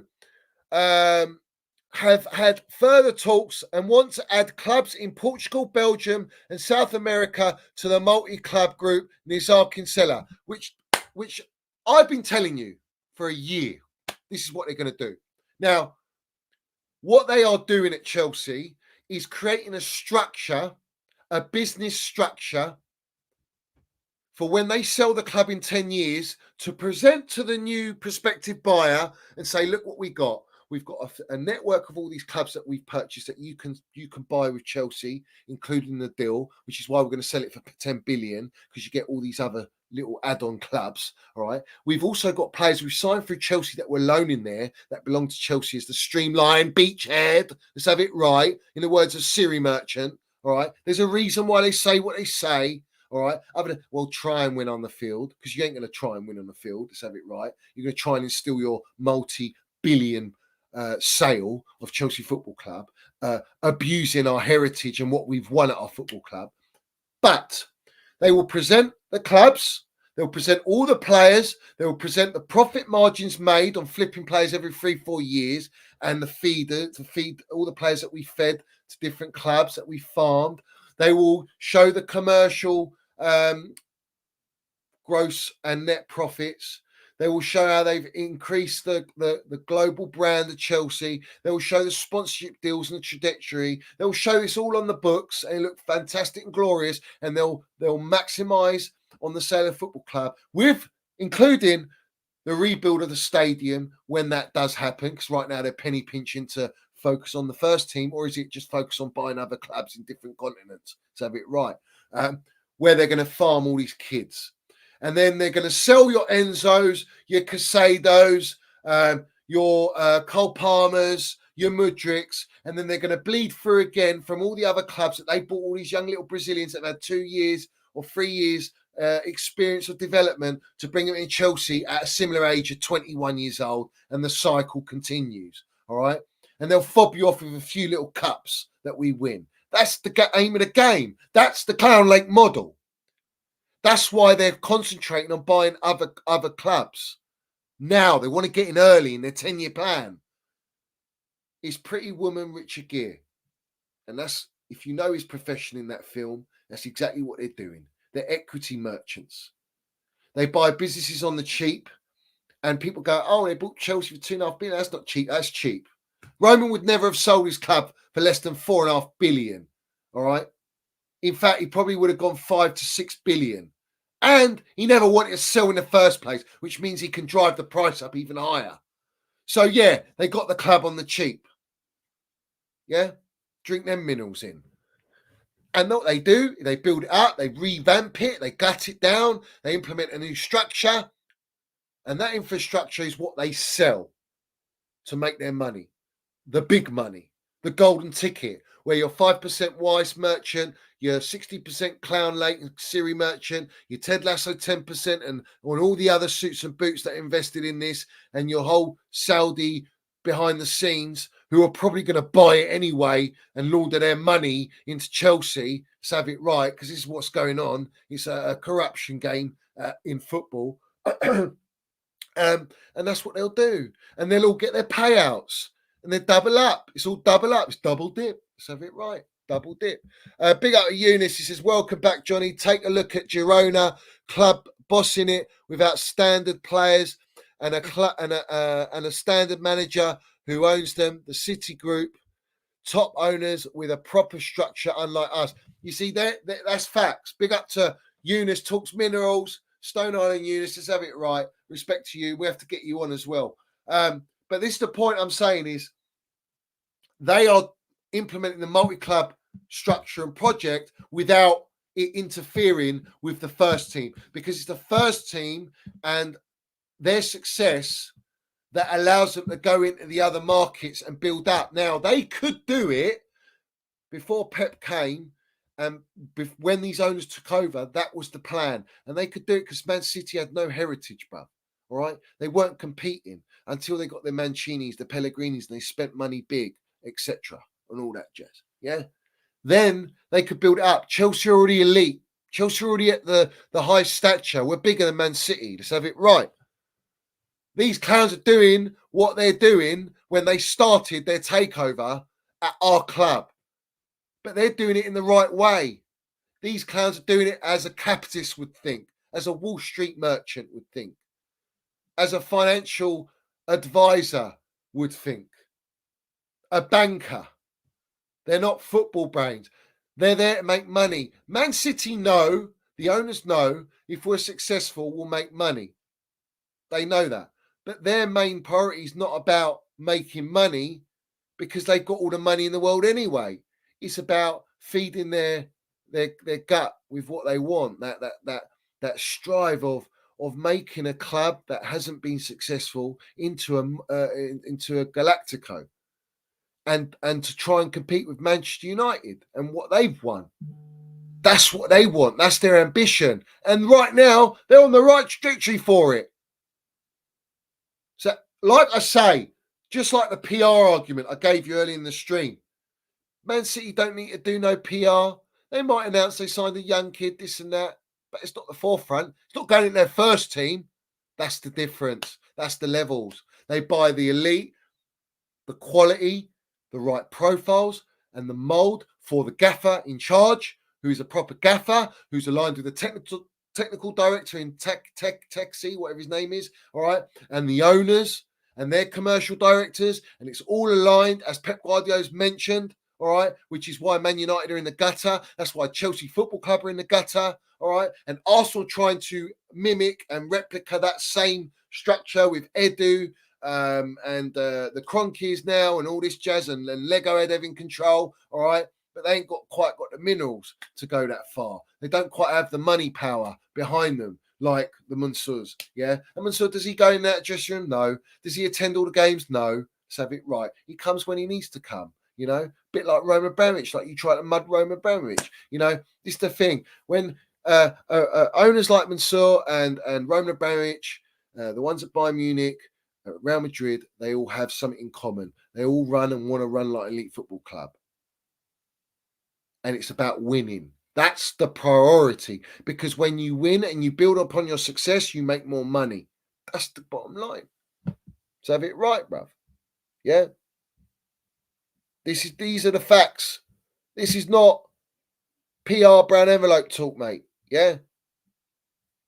These are serious facts we're landing right now. And that's the bottom line, guys, yeah? That's why everyone should smash the piece that like button. You know what I'm saying? Every single one of you.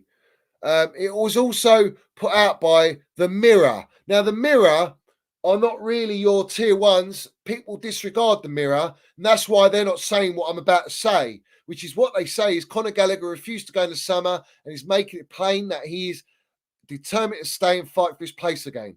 Now, no Pornstein's come out. No Fabrizio Romano. All they said is it's now possible he stays till the summer. Not that Conor's rejecting to leave. It's a big difference. Conor rejecting to leave is telling you one thing only. I will run down my contract and I will go where I want to go because I'm in power. And these clowns hate it. And they hate that the supporters love Conor, that they value Conor, and they will not accept Conor being sold. So you're stuck in a rock and a hard place. Let's have it right. Well, I'd say it's a rock. Yeah.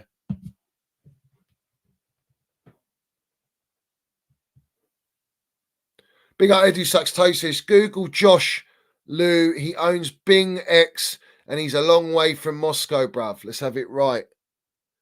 Mate, there's sanctions that prevent Russian companies from coming to England. How are they Russian, the companies in Singapore and Canada? Interesting. Very factual information there. And another point I want to make is if Clown Lake are buying all these other clubs, there's conflict of interest. Sporting Lisbon, for example. What is Strasbourg getting the Champions League? But they own Chelsea. They own Sporting Lisbon. They own Strasbourg. That's why Ratcliffe's in a bit of a predicament with Manchester United because of Nice. If Nice get Champions League football and Man United get Champions League football, there's a conflict of interest because he owns both, or he part owns or owns these clubs. This is the corruption going on in the game. It's about monopolisation. These clowns are coming into English football to start off this trial and error, this social experiment on our football club, and other clubs are trying to lynch onto it, but they're using us as the, let them make all the mistakes and we'll just take all the goods. We'll take all the yeses, all the negative stuff that's happened, all the mistakes. We'll put them in the bin and we'll focus on what works. And then we'll implement that at our club. But you see, there's a difference. In football, there's such a large context. Clubs are in different positions, different stature. They have different team setups. They have different academies. They have different ideologies, visions, different owners with different ideas. It's not just like, oh, there's the model. We're just going to slot that in like they try to do with Brighton. Brighton own the software, the betting software that helps them with the scouting system, buying players. They can buy players on $3,000 a week contracts, build them up because they've got no expectation. They're not elite. They never won anything. So it's easy for them to make massive profit. They're probably one of the biggest profit makers in the Premier League, in terms of transfers. You know what I'm saying? So when you look at Chelsea, you can't do that with Chelsea. You can't just, we've got an AI software, scouting software that Burnley are using at our football club. I mean, that is enough. Is that not a big enough red flag for you lot? It's mad. I just don't get it. Big Up Uni says they are not Russian. They made it public that they are happy to be connected with the Russian crypto community.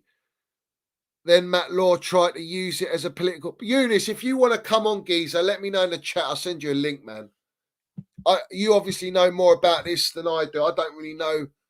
I haven't researched enough into this, so I don't want to speak too much on what I don't know. Let's have it right, yeah. But if you want to come on, I'll send you the link, my geezer. I wanted to bring up one more thing. Where is it, bruv? Where is it? I mean, this was hilarious, wasn't it?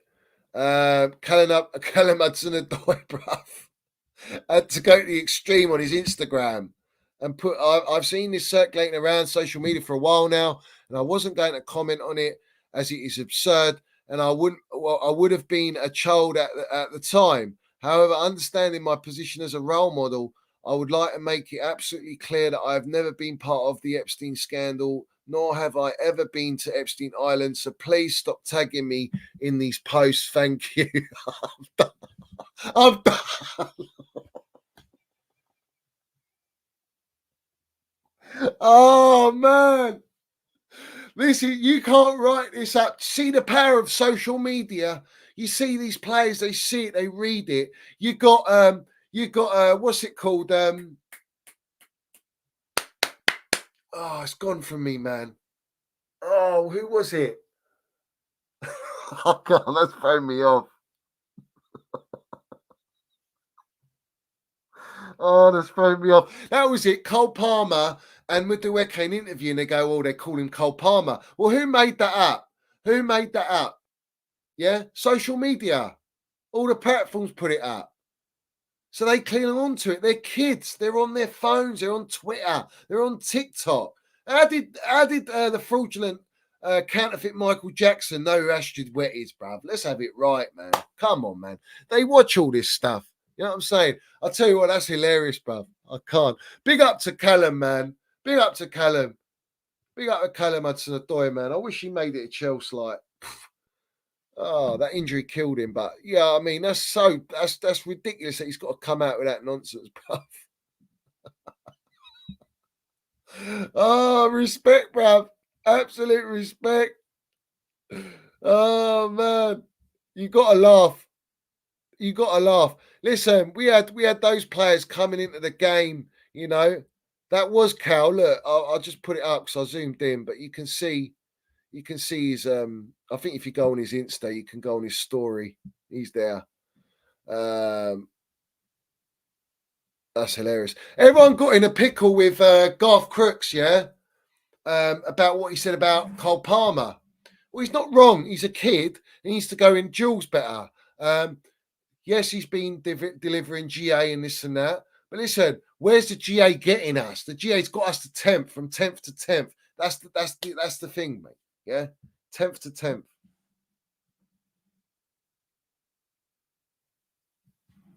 All right, so we're going to get Stone Island Minerals Eunice on, guys. Let's get him on. All right, brace yourselves. I want every single one of you to smash to pieces that like button. Let me get him the link. Let's go here. While I do that, I want you all smash the piece of the like button. I want you all land your minerals in the comments. Just get it on.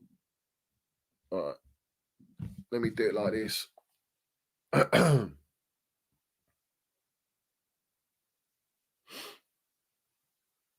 Hudson-Odoi's done me, bro. He's done me in.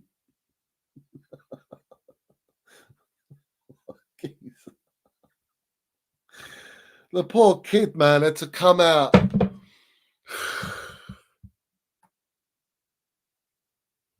Twitter is calling Hazard a dribble merchant. Oh, my days. How far? These kids are spoilt, bruv. Nick Smith is suspect, bruv. Your defence for the slosh pot Wetteralls, bruv. I don't know, man. Something's not right. Something's not right here. Oh, man. Big up to everyone in here. Smash the piece of the like button, guys. All of you. Make sure you give Eunice a welcome, guys, in the chat. Every single one of you. Make sure you do that.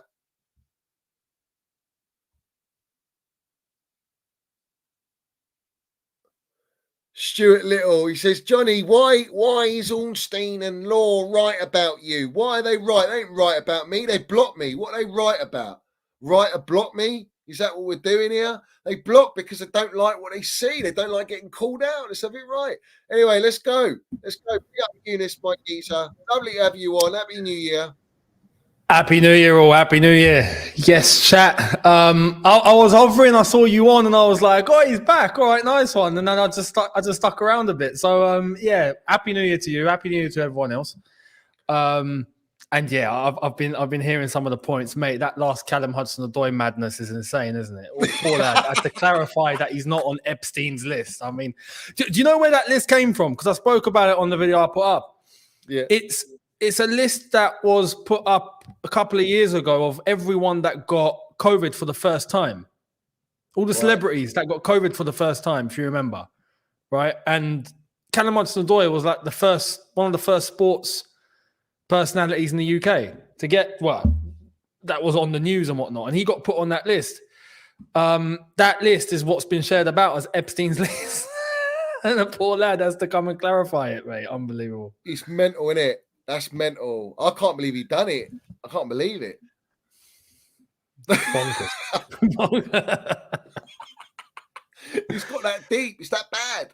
Yeah, he's had to come out and make, because now obviously with what's going on, you know, and I'm sure everyone else has heard, but there's no list out yet, but documents have been released and all that, and now it's all resurfacing. So yeah, poor Callum's had to come and clarify this. Actually, I forgot to bring this up, Eunice. Yeah, is it true that Andrew said if you lose, you're a nonce, but if you win, you're a genius? and I'm not neither of them. Thank God. Mate, That's what he said.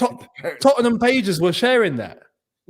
So if Tottenham pages are sharing, but it got taken down. So I don't know if that was made up or if that's legit. But I do know apparently in Australia, nonce doesn't actually mean what we mean it to be. So I think he's been naive. And he's just apparently it's someone who's a little weird in Australia or someone who's a little unorthodox. You get called nonce for that. But here, it's like it's the biggest crime you could commit. Yeah. It's with what the whole talking's about around the town on Twitter, you know, with islands and this and that. Do you know what I mean? Yeah. So you know what I'm saying. 100%. Listen, I haven't done a show since New Year's Eve, and I've sort of like held off, and I felt, no, I'm going to let it out now. So I've kind of landed what I wanted to land, but I mean, I don't know how much you listened, but with the Conor situation, I ain't going to be wrong on that. But what's your take on everything right now? And what were you trying to talk about the sponsorship? Or is it about the sponsorship and the Russian influence and that? Yeah. So I spoke about this yesterday. I saw Matt Law write the latest on that. Right, Chelsea have nailed them lot down. They'll be replacing Trivago as well because they've paid more money than Trivago have. So that's why it's been done. Yeah. But this new sponsor is a crypto company, right? And I think they've been around since 2018 or 2017, so something like that. And they've happily come out and endorsed the Russian crypto community because they allow it, because they allow Russians to engage on crypto business on there. They allow everyone. So they've not steered away from Russia. And Matt Laws decided to come out with the way he put it on Twitter, which is what I showed yesterday, was it was a point. It's political point scoring. It's trying to paint a bad image just because they've endorsed the Russian crypto community, in his words. And I'm like, what does that got to do with anything? Do you know what I mean? Like, you want to criticize because they're a cryptocurrency, that's one thing. Or, you know, whether, let's be honest, Wellfin didn't go well. You know, so this might not go well. Who knows? But you want to go down that route. 18 out of 20 Premier League clubs, I think, have crypto sponsors now anyway. It's become the norm. To be honest, it's a bit ridiculous because they're not stable companies when you think about it. But everyone's jumping on board because it's the trend and it's going to get money through the door. They've done that, but the way Matt Law is trying it's a quick fix by looks of it, you know, because they're unstable, whether they're in existence or not. Yeah, for a certain amount, they're getting their money either way. They're getting their advertisement to help them grow their business on the biggest platform in the Premier League, you know, sports wise in England. So it's a temporary fix because eventually they'll just go to the next one who pays the bigger money. But these clowns need money. These are going to be the sleeve sponsors for now. And then next season, they're going to take over from Trivago as the training sponsor. That's what's happening. And I'm sad for that because I like Trivago. Trivago stuck with us when we were in the mud and they didn't budge. All the companies wanted to drop like flies to save their faces. And Trivago were like, we're not going anywhere.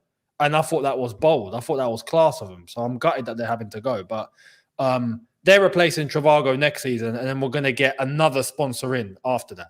Because Infinite Athlete will move to the sleeve, and then we'll need a new shirt sponsor again. So it's all the same. It's all about getting the right funds to do what they want to do and continue doing what they're doing. Now, I want to talk about the targets because these targets, one was under 17. And we've got another 20-year-old Portuguese player. We're looking at an 18-year-old Brazilian called Messino. You know, Endrick, we were worried about inflating the market, but we'll go and spend 40 million on a Brazilian anyway.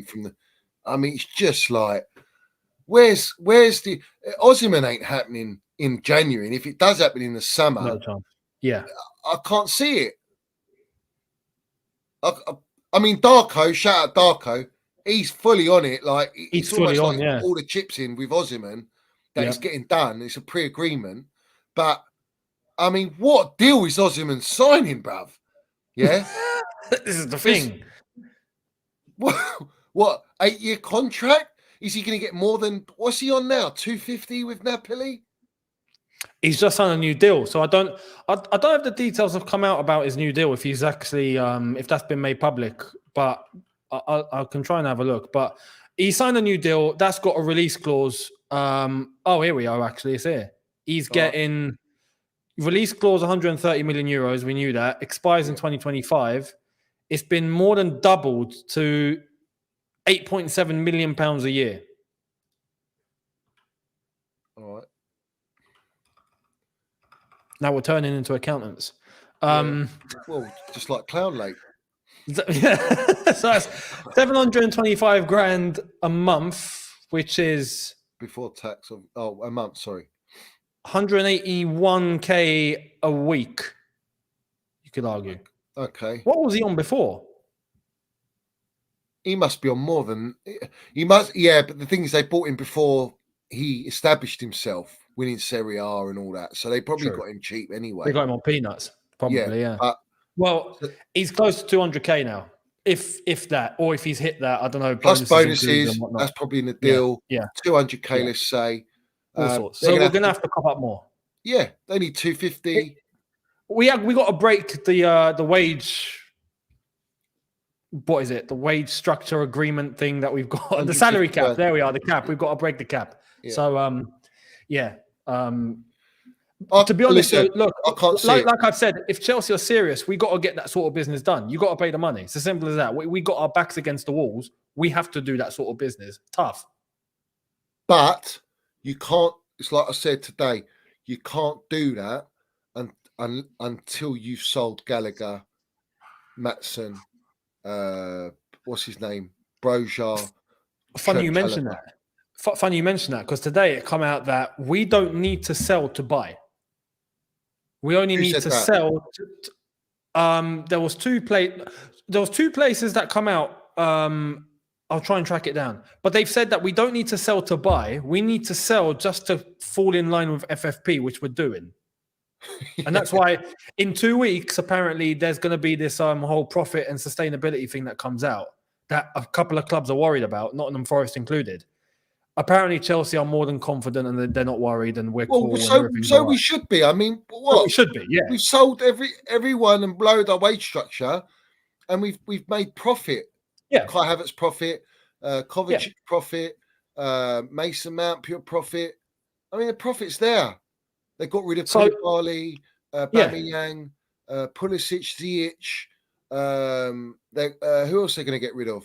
I can't remember who else they've got rid of loads of high wage wages. You know, salaries being brought right down. Yeah. We should even be having this discussion about FFP. This conversation, 100%. But that's the thing. So, money to spend if we want to. We spent $1 billion in 3 windows and we're still complying with FFP. we should get our team. Is it? We're still trying to build our team. This is the situation we've put ourselves in. This is why I illustrated with the Girona comment, right? You look at Girona and what they've got. Mate, they're top of La Liga and they're killing teams. And the game they played yesterday against Atletico was mad. But they got a manager no one knew yesterday, players no one knew yesterday, killing it in that league. But they're part of a structure that is just rock solid, man, concrete, because it's been built correctly. Listen, I'm still sticking. I'm still nervous. I'm still worried, bruv. What I said today as well gets me. It throws me off. Right, we got Gilchrist, who's shown unbelievable minerals and what his love is to play for Chelsea, and actually landed it and set example. All right, with the little cameos he's had. Yet all the little wrong-uns will go, oh no, he's not good enough to play for Chelsea. But yet we're going to go and sign another 20-year-old or 19-year-old defender when we've already got Disasi, Badashile, we've got Fofana who's going to come back. Who else we got? We've got how many defenders? but they'll mask it. About a million. About a million defenders. This is the thing. How are they all good enough? Because they're not good enough. All right. And you're bringing me a 20-year-old Portuguese centre back, argument's sake, or Sporting Lisbon fella, who they might look good. They all look good in those leagues. Bring them in Premier League, different levels, as you found with Badashile, as you found with Disasi, as you're finding with Gustos, who does look all right, don't get me wrong, but he's inconsistent. Yeah. He's still adapting. All right. Why is Gilchrist not worthy of his chance? Because he knows the club, he knows all right, he's going to learn the league. Why can't you just bed that in anyway? Right? That's my first argument. My second argument is they're refusing to re-sign Thiago Silva. So Thiago Silva's gone. Yeah, he's gone. And that for me, he's the glue of our defence. He's like the glue of the team in the dressing room. Without Thiago Silva, we're further dead and buried. So where's your leaders? You're spending more money on Brazilians, more money on Portuguese. You want to buy more multi-clubs, all right? But you're not bringing us any experience or leaders to help us go in the right direction to elevate and get up the table and compete for Premier League titles because we're going to try and win on the field. No, it's all beachhead streamlined Chelsea. This is, and no one's like, everyone's like Zibidi, bruv. Yeah? Literally. Don't say nothing. Yeah. Especially the whole centre-back situation, when it came out, it was a few days ago. Sorry, you were away, and there was talk about who was it? Chat can help here. There was a player that we were talking about. Oh, yeah, Todibo. There we are. Todibo of Nice, centre back, right? And that rumor died in about an hour, right? Because Nice are owned by Ratcliffe. Ratcliffe is United. Yeah. Man United want him. Well, no one's getting in the middle of that then. So that was the end of that. But we're looking at centre-backs. It goes to show there's either two things here. It's either we're looking to, as many people think, we're replacing Silva or we're replacing Chalobah. But I ask, if we have established centre-backs that are there, that we're going to be using, then you're going to bring in maybe a couple of backups. Fair enough. But we don't have that right now. Disasi's not an in-and-out starter. Badashile is not an in-and-out starter. These are guys that we're still trying to discover and find out about. So what are we doing? Why are we going out and getting more centre-backs? Are they better than Trev? This is the thing. I've argued this. I've gone, you know what? Maybe we shouldn't be letting go of Trev. Because at the end of the day, he's probably got more in the tank than these guys have. And experience and all of that falls back on it too. If he's not good enough, and he's not better than Disasi and Badashile, then why does Thomas Tuchel want him at Bayern Munich? Well, exactly. But on top of that, point number two is maybe these owners have gone, you know what, or the directors, I don't know who, one of them, have gone, maybe we did buy wrong. Maybe we didn't actually get the right man. So we've got to go out and buy more now. And instead of doing it correctly, by going and getting someone that you know is going to walk into the team right now and maybe help these guys out, they're going to go and make the same mistake again.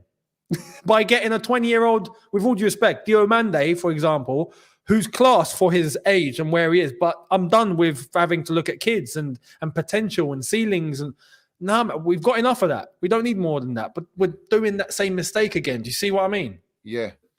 I know. Yeah. I know, Eunice, bruv. The problem is nothing's stopping these clowns doing it. Yeah. And the more and more Pornstein and Fabrizio, Ben Jacobs, Matt Law, the more and more these liars keep pushing out these fraudulent narratives pro Clown Lake, they will get away with it furthermore. And that's exactly what they're doing. They've literally, Tom Roddy is working miracles, bruv. Yeah, behind the scenes. He's got everyone on tapped up. All of a sudden, Matt Law's back in the game with Chelsea, tweeting non-stop. Where did he go for the last 6 months, this guy? Where's he Do you think he's back in the game? Like I said, he was criticising the whole crypto thing. I thought, all right, he's still in their bad books. It's a bit of it's the carrot and the stick, you know. He's had a bit too many sticks and not enough carrots. So they gave him a few carrots, And now they're And now probably he's going to happy give him the again. stick again. It's like Winstanley. Winstanley, bruv, he's a fraud in the game, this guy. He will do whatever he's told. Yeah? I personally know this. And he's bad for our football club. Him and Stuart Little, both of them, they are only there to be the face for these clowns. And if they don't do what those clowns tell them, they're going to be sacked anyway. The problem is, well, the reality is they couldn't get anyone elite. No elite director, Michael Edwards and all Paul Mitchells and all these guys. They won't beckon to these clowns. They'll laugh at them. So they need people of lower position, low professionalism to get away with what they're doing, but mask everyone give the illusion and the whole narrative that they're in control and they're making decisions and they're negotiating. Like the ultimate one, the giveaway. I mean, if no one can see this, when the Casado deal was getting done, even the Enzo deal, Winstanley can't get it over the line, so we're going to send I remember the big that. to him. Yeah, like Barley had to walk in. Yeah. Same with Enzo. But they didn't tell you that Christopher Vell was actually doing it in the club's benefit to not overpay for Enzo, got the player that want to come, and it was just a matter of keep it hardball. Nah, we just go in. We'll pay the money. And then we'll deal with it after. Because that's the mentality. You know? Well, I want to ask about the directors, because there was I was having a chat a few days ago, and this came out, right? And opinion, and I was like, you know what, this is a good question to ask. That what was said was, do we reckon instead of the owners putting these directors in place and then telling those directors what to do, do you think that it could be the other way around, where they're stupid enough to listen to a couple of mid directors and think that they've got the footballing knowledge, and therefore they're just gonna go along with what they say, and they're sticking us into the trenches even further? Could it be that way around, or is it not? I want to pick your brains on that. Because the reason I say no is that from what I know and the way that Winstanley is the one that goes and does contract negotiations. You'll very rarely get a Siri Merchant or Ted Lasso in those situations. Yeah. Oh yeah. Now, anything that happens in that room has already been premeditated for Winstanley to put down. He knows what his boundaries are. He's not the one advising them, oh yeah, do this, do that. It's these owners are saying, we want it this way, or it's the highway. There's no advice to be taken. Because you can't tell me football brains and experienced people in football would not want to keep certain players, a majority of these players that we let go. Coming from a Brighton club, and you're now an elite football club, and you know what these players have delivered and done, and what they're capable of. And their data, for example, Kante's data's through the roof, right? Yeah. Mason Mount's data's through the roof. Kai Havertz has certain parts of data. Kovacic, another one. As examples, if you're going by data-driven spreadsheets to dictate that's the way we want to go, then already that's half the 3/4 of the deal done for these players. Well, where's Winstanley going, no, you want to scrap all those players and you want to go for these players because they're younger, they're fresher, and they're cheaper, and we can build them up. That's all they know, Eunice. This is the thing. This is if they're coming from clubs where that's the sort of model anyway, and that's what they know, and then they put that forward, and the owners go, "Oh yeah, that's a good idea. Then yeah, let's do that." Like, is that what's happening? That's what I'm saying. Because when you look the owners brought them in for that reason. Well, this is the thing, yeah. So they're in bed together, basically. This is both of them that's playing their part collectively in this, if that's the case. Because when we look before, to an extent, yeah, it's like the bottom line is these owners won't have anyone tell them what to do. So how can you advise someone who doesn't want to be told? Do you get what I'm saying? Yeah. If I'm sitting with you and I Yeah. don't give a shit what you tell me, it's my way, right? Yeah. But you're going to say to me, actually, no, I think you should keep Kante, even though it's a bit away from the orthodox way of the model I'm used to. He's going to go, nah, fuck that. We're selling him, right? So where is the advice coming into play here? There ain't none. It's their fall guys. And they're also using them as pawns to get what they need from them before they bin them until the model's implemented. In the meantime, while that's happening, they're getting Tom Roddies, they're getting Pornsteins, Fabrizios to keep on pushing out at the essential timings, pivotal timings, when it matters, to put it out, to keep everyone in the fan base at bay and not question. All right? Does no one think, like, every time we lost a game last season, or every time we were playing a game, for example, every time we were playing a game, and before and after the game, was Mason Mount not linked to Liverpool relentlessly throughout that whole season? Oh, yeah, I remember. People Right. were talking about Klopp and how he'd use him, and yeah. Why is now, recently, Gallagher's getting linked? Before games, we're hearing rumours on Gallagher. Spurs mainly. Spurs mainly. And the fan base are losing it because we hate Spurs. Let's have it right. Yeah. They don't care about heritage. If Daniel Levy came and said, here's 60 million, he's gone, mate. Oh, he's gone. Yeah? He's gone tomorrow. Yeah. Right. But there's a reason why he's not gone. It's because Gallagher. Conor won't go there. Exactly. Yeah. Yeah. So they're stuck. So they've had to bring out PORNSTEIN and all these guys coming out. 60 million is the price. Oh, now Spurs all of a sudden have got FFP problems. No, they ain't. They haven't got in the market big to have FFP problems. They generate so much money from their stadium concerts and all that jazz out of football, let alone worrying about football. I mean, that guy's an accountant, one of the tier one accountants. That on top, they sold Harry Kane. He's pure profit. Yeah. He's academy. Pure profit. Yeah, you're right. Pure profit. Yeah. So that doesn't add up. And then I'm thinking to myself, all right, so it's going narratives there. And every time we were losing the game, we're linked to this player. We're linked to that player. We're negotiating. But the window's not even open, mate. Yeah.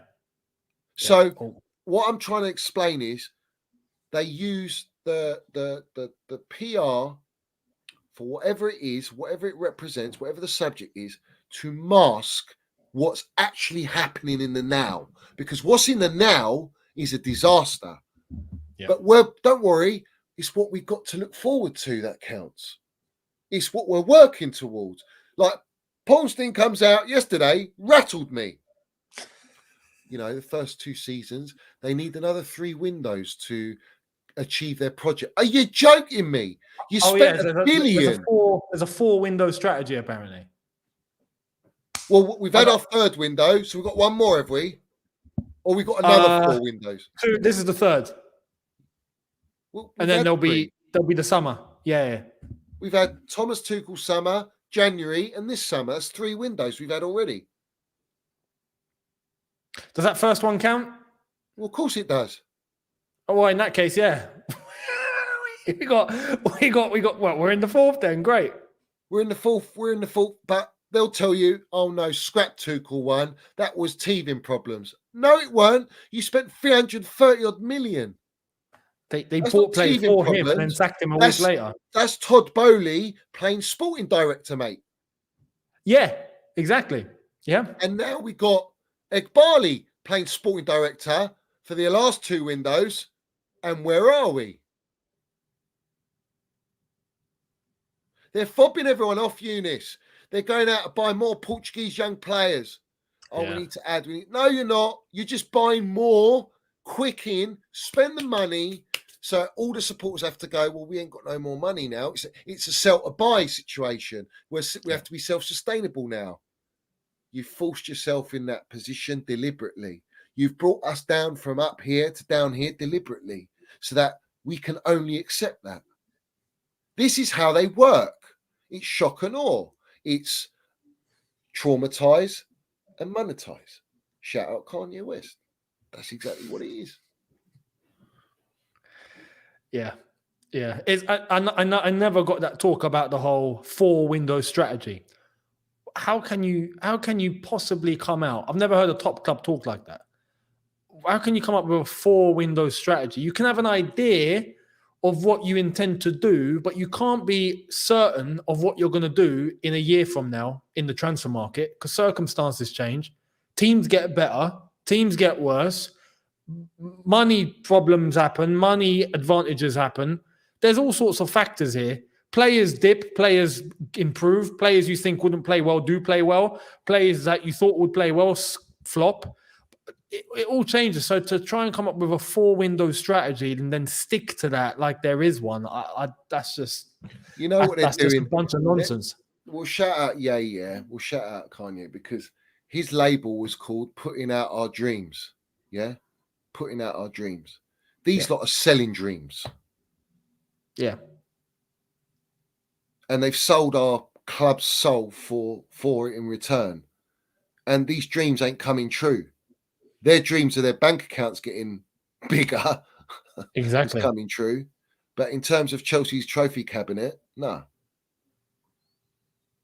And like I say, like you can mask it with a little Carabao Cup, and you can mask it with, we sit in 8th. It's not good enough. It's not. We're an elite football club. And we didn't need to be in this position. You've put us in this position. And now you're trying to bob us off, saying we need a few more windows to go out in the market again. How many more times are you going to go in the market? You look like clowns because you are clowns. Yeah. You don't know what you're doing. The play, everything behind the scene is an absolute shit show. It's a state. All right. Players know it. I'll bring it up again. Maatsen didn't refuse Burnley. He signed that extension to get out anyway, get more money. They'll try and do that with Conor. They'll do what they try to do. Mason Mount will give you a 1-year extension because we've got no intention of keeping you. We need your money so we can go out again and we need to buy clubs and we need to buy young players. Yeah, 1-year extension only means that the value automatically increases a little bit straight away. And that's what they're going to... And it makes it more difficult for Conor to say, let's say, argument's sake, Tottenham come out and say, we'll pay 70 million. He wants to go Liverpool, but Liverpool say, we'll pay you 50 million because you've only got 6 months on your contract. Yeah. You've got a year on your contract. Well, we'll pay 60 million. Spurs pay 70. Well, it's going to make it more difficult for Conor knowing that the club's got more power with him on a longer contract extension. Of course, yeah. Why would he do that himself when he knows that he... Listen, let's have it right, Eunice, yeah? Conor's been forced out for 2 windows. And 2 windows. Yeah. Right? Yeah. Why is this one any different? Exactly. Why is next summer going to be any different? What? Because Pochettino says, I want him and I need to keep him. Doesn't matter what Poch says. He's even come out and said it himself. He said, it's between the club and the player. So either way, they're playing the PR game like Mozart. Exactly. And on top of that, the news that we got, the reports that were coming out a couple of days ago, or yesterday, was Conor's staying at Chelsea, but that's it. That's all we heard. We didn't get he's been offered a new contract, or there's something on the table, or discussions have gone well now, or Conor's staying at Chelsea, done. Best believe end of the season, if something happens to Poch, especially, right? He's gone. Then Conor's gone. Yeah. He's gone either way. And Poch knows it. Yeah. But Poch is desperate to keep him because he knows if he loses him, he's done. He's done. Yeah. And that's why I've said Clown Lake are in a corner right now. Because they're desperate to go in the market and get these deals done. They can't do it because the books won't allow them to do it. And they need that cash injection. That sponsor ain't enough. It's 10 million a year. Yeah. Not enough. They need Trev gone, but he's injured. How can you sell an injured player? First one. Maatsen, well, we've got Chilwell and Cucurella out, and you're forced to play Colwill left back. Yeah. So you've got to play Maatsen. Maatsen will go Dortmund, though. That's looking like it's happening. Yeah, he's got a great. But Chelsea want the 31.5 million that they thought they had agreed with Burnley in the summer. Yeah. So they're clowns, mate. Yeah. They're clowns. Yeah. What has Maatsen done this season to justify him keeping that price tag? I want to know. Exactly. He's not played. So why Borussia Dortmund going to go, oh yeah, we'll give you the 31.5 million? It don't work like that. They're going to go, well, he's had hardly any appearances. He's not even match fit. You don't even want him. You don't even play him. So yeah, we'll pay 18.5 million. Or we'll just let him run his contract down and we'll take him next year.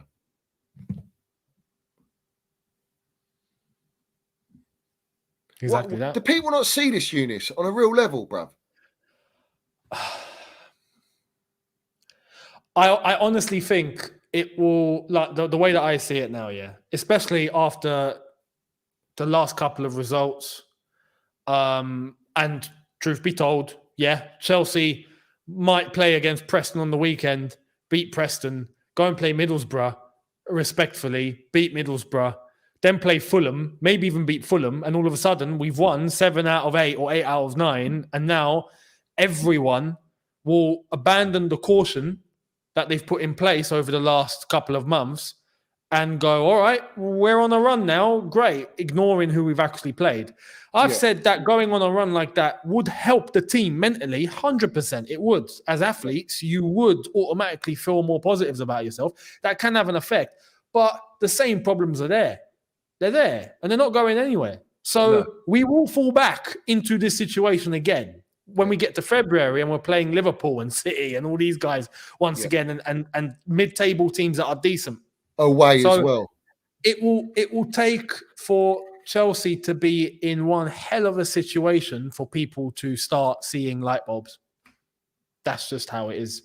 Unfortunately, I've come to that point where I think, now the ones that haven't really seen the big glaring signs are the ones that have to wait for the damage to be done to realize what's going on. Yeah, and that's when they cry. Yeah, it's too late. Because it's the hope that kills you. There's a level of hope that will, but there's nothing here that gives me hope anyway, Geese. What the fucking hell gives you hope? What are they seeing that's giving you hope? Like I said, going on a 7 or 8 out of 9 matches. Yeah. We all know what a serious team looks like. Yeah, we know when you're playing teams, whether you're on an up, if you're in the gutter and you can dig it out, and you think, we're going to kick on. How many more moments are you going to have? Yeah, it's really. Does it have to go to losing to Middlesbrough, losing to Fulham, losing to Liverpool, for example? Do we have to go through the whole process for you to go, oh, it'll be all right. We'll go and beat a Plymouth. We'll go and beat a Middlesbrough, and we'll be back on it again. See, this is the thing. If we lose to Liverpool, right, there'll probably be some people that'll go, oh, no, but, it's Liverpool and it's a final. We done well. But if we even if we were to win the Carabao Cup, I've used this example and I've said, look, it can go either one or two ways. You either start acting seriously and you use it as a stepping stone, like we did in the past when we won the Carabao Cup in 2005, and what that done for the team that never won anything. Or you can do it like Man United last season, who won the Carabao Cup, and they were looking rosy. All of a sudden, look at them now. It's just capitulated. It can go either way. So I'm not going to take a Carabao Cup as Chelsea are back. No. We ain't back. But you know this more than anyone, man. If you say that sort of thing consistently, you're deemed as being too negative, unfortunately. This is the kind of nonsense that we get, right? Yeah. As much as we hate the owners, they're spending billions on us. they're doing it. They're doing it correctly, but they're not doing it correctly. But they have ambitions, unlike Glazers. That's my hope. But that's false hope. It's like they're I thought spending that at one money point. on what benefits them personally and their Yeah. investment. They've It's got not a actually strategy. for the benefit of the club and us as supporters and our team and us competing. That's the problem. There's no ambition there. There's a difference between these lot and the Glazers. I honestly believe. I think the Glazers are just a bunch of greedy idiots, right? Yeah. These guys are smart financially. They know what they're doing. There's a plan. There's a strategy in place. And nothing will change it. I thought, honestly, yeah, them spending that much, whoa, this is mad. I thought that, yeah, they're getting it wrong, but their intentions are right. Until when you start to read in between the lines and see what the finances are actually telling you, and it goes to show that, they know what they're doing. They're smart on a financial level. It's like the whole multi-club model that they're trying to do now. I said it earlier on a footballing level, that's going to kill all of us. But on a financial level, it's the best way they can go.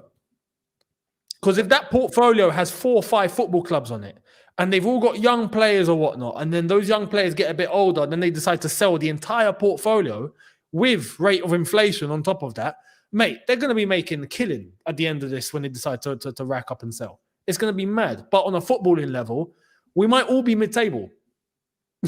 It's just not winning anything. So that's what I mean. So they know what they're doing. But the Glazers spend, but I honestly think they're just greedy. It's Manchester United. That can't lose its value. The difference with the Glazers is they'll still go and spend money. All right. They will. They pay the wages. They're still giving a manager a chance. Right. They're not lowering wage structure. They're not implementing multi-club. They don't go to games. They don't go in dressing room. They're not involved like that. They don't feed the PR bullshit of, we want to implement a project and we care and we want to win. And they don't say none of that. They don't need to do that. They're living off Manchester United's commercial stature, all right? And their heritage, right? These owners are doing the same to us, but they're doing it in such a damaging way, all right, that they've killed us. Like that. Yeah. It's like all they're doing is living off our heritage. That's all they want to do. They've killed it too early, too soon. They can do what they're doing.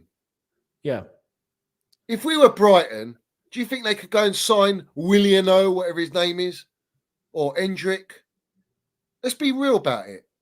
No chance. Unless they end up coughing up money like they did for Caicedo and those sort of guys, and they do get that money and then they decide to reinvest. But it's still not enough. Exactly. The thing as well, we've got to take into context, Glazers, no one really likes them or whatnot, but even they've recognized that they had to step back. And what have they done? Jim Ratcliffe's coming in with 25%, but they've given all footballing control to him. And now he's coming in, he's getting a new sporting director, new structure. There's talk about Ten Hag. God knows what's going to happen there. I mean, let's talk about Graham Potter. So, I mean, if they get Graham Potter, I'll be happy. But if he's going to be coming in and taking over the footballing side, even the Glazers have realized that, yeah, we're not doing this any longer. We'll be here to pick up the pay and we'll be here to look at the money side of it, but we're not looking at the football side of this any longer. And that's correct. They never did, Giza. They never did. They had Woodward there making sure that the money comes in, commercial sponsorship deals. Mourinho wanted Pogba out. They wouldn't let Pogba go because the Adidas deal, and Mourinho went because it was more important to them about the financial aspect than it was. Look how that turned out. Aspect. So this is what we got at Chelsea, but on a fucking amateur level. Yeah, they might be good at numbers. They're definitely not good at running a football club. No, right? Ratcliffe. What are you going to say, Eunice, when they get Thomas Tuchel? God forbid. Well, exactly. Well, it's going to happen probably. I hope they get Potter. Nah, mate. Honestly, he won't go that. You see, Thomas they'll implement Tuchel. A multi-club. Are they saying they're going to copy Chelsea? but they're not going to do it in that way. They're still going to have a core of top earners and experience because Man United will not allow you to do it. No. The club itself is too big. Exactly, we are too big, and these clowns are doing it. There's no way United are doing that. Yeah, they might do it off the like outside of the club, which is what Man City are doing. Is the right way. Yeah, but that's the difference. These lot are using our actual first team for it. That's it. That's was my point earlier. Yeah, they've sacrificed or played with Chelsea and are looking elsewhere. I said this. I'm like, look, charity starts at home. Respectfully, sort out what you got here. Us and Strasbourg, by the way, they're in this. You got to include them because they've been bought out too. Sort us two out first. Get us two in order, and then go and get a club. I'm not against going and get a club and building a portfolio. I'm not against that. I honestly think even for us, that could be a beneficial factor. That could be a big, advantage for us when you're looking at what they're looking to do. Listen, when they're looking to do what the loan rules might be coming in and all of that madness, but sort us out, sort Strasbourg out, do what you got to do here first, and then go and get these clubs, and then build the network like City have. City acquired Girona in 2017. When did they buy City? 10 years before that. Yeah. See what I mean? Yeah.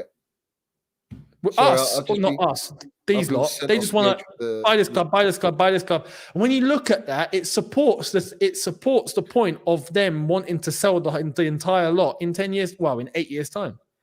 It supports that because it gives them enough time to build all of that, and just in time when it's fairly developed, they'll get rid of the whole thing. Yeah. And that's another thing where Tuchel going to United, they won't allow it, Eunice. He wouldn't join a project like that. So when you know that you're getting an elite gaffer at the club, you know that there's an elite project or there's an elite mentality. We don't have that. There's nothing. Name me one thing, Eunice, in the structure from top to bottom at our football club that is elite. That's elite.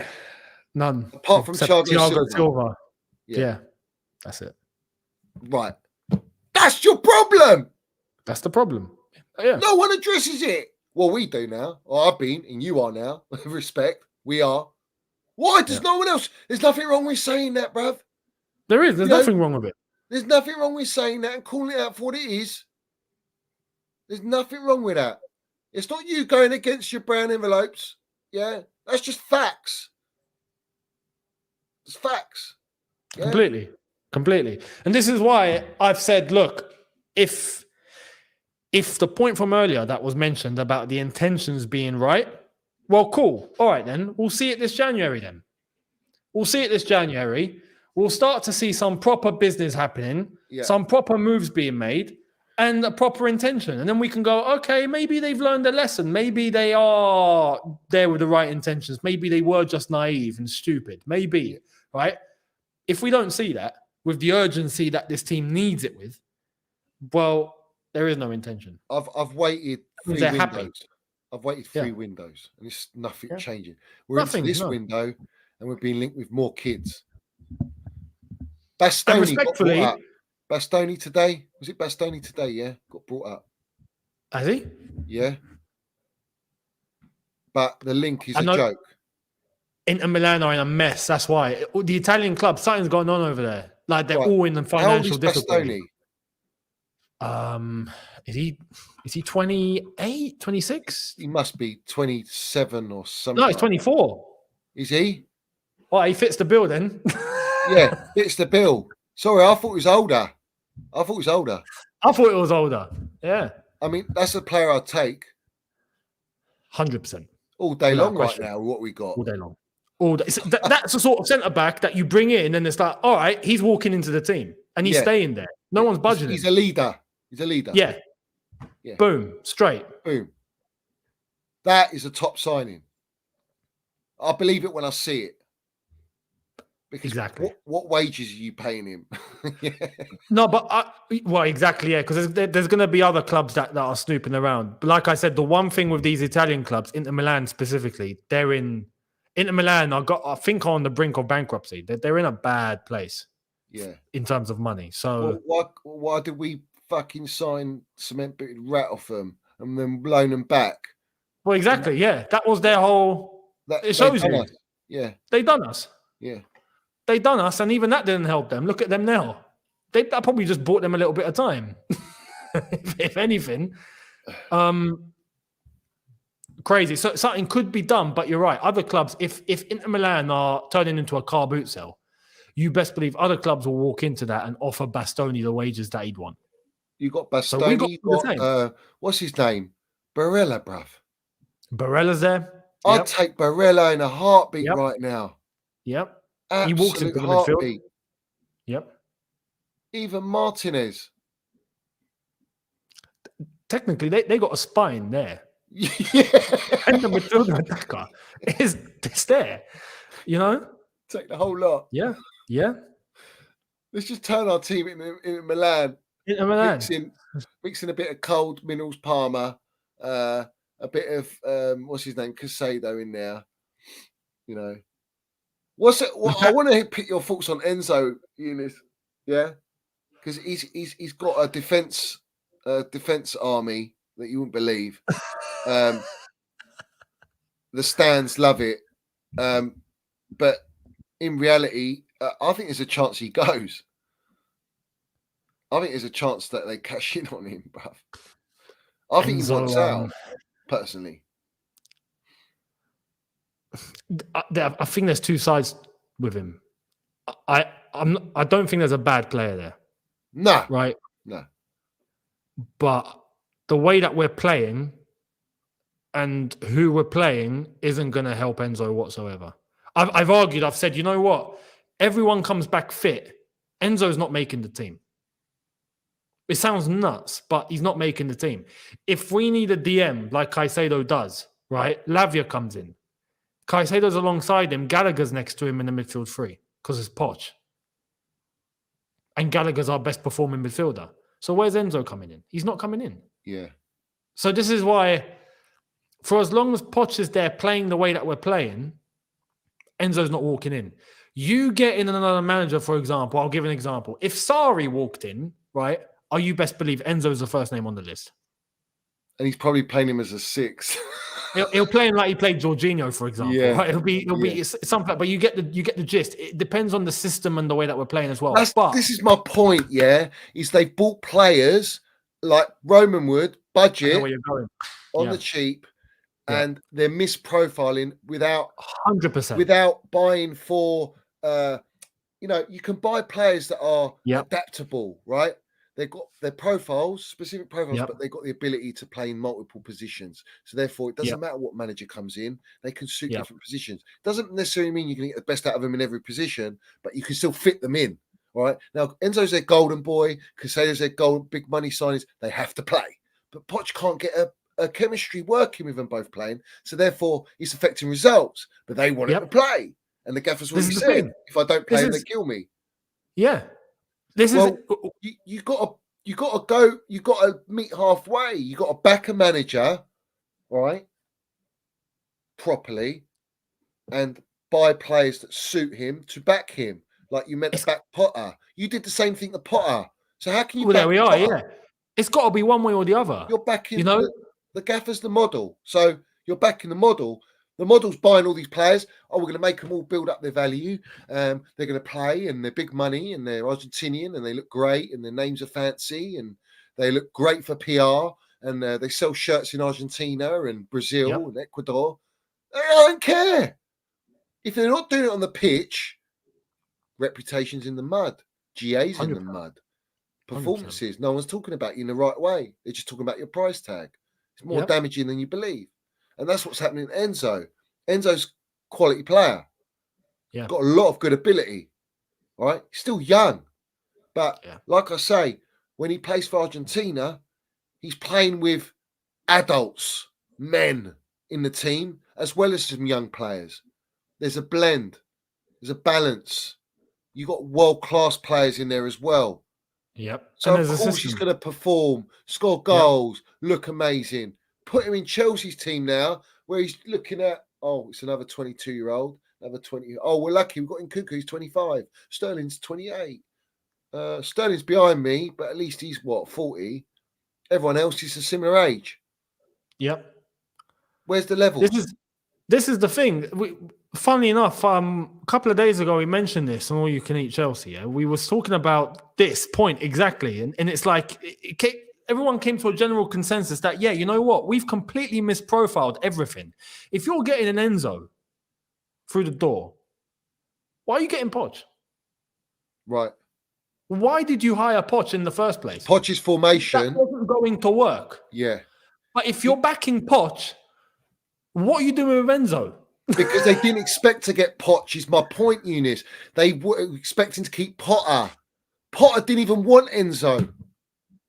Potter said there was no need to get Enzo. Do you remember? He came out and said. Yeah, I remember. Right. He says we could have done with this and that. Because he's thinking about his philosophy and the way he plays. That's the difference. Right? These clowns don't give a shit about that. They don't care about that. Oh, no, don't worry about that. We'll think about it after. Let's just sign the blockbuster signing, the name of the town, the World Cup star. But there's the thing. Even if you're doing that, you're getting an Enzo, right? You got to do due diligence and go for a manager that's got a plan, that's coming to you with a proposal going, this is how I'm going to play. This is what I reckon about this Chelsea team. This is the players that I want to include. This is the system I'm going to use. This is what... You do that before you hire the gaffer. You find out what the plan is. What are they bringing to the table? How are you going to use these players? And especially our big money ones and the ones that we have an idea of have to be in the team. What are you going to do here? And then if I'm convinced, you're hired. Clearly, it shows this, what we've just discussed. They haven't done that. And if they haven't done that, mate, you have no idea how to run a football club. They don't. That's my point. Simple as that. Yeah. And so also...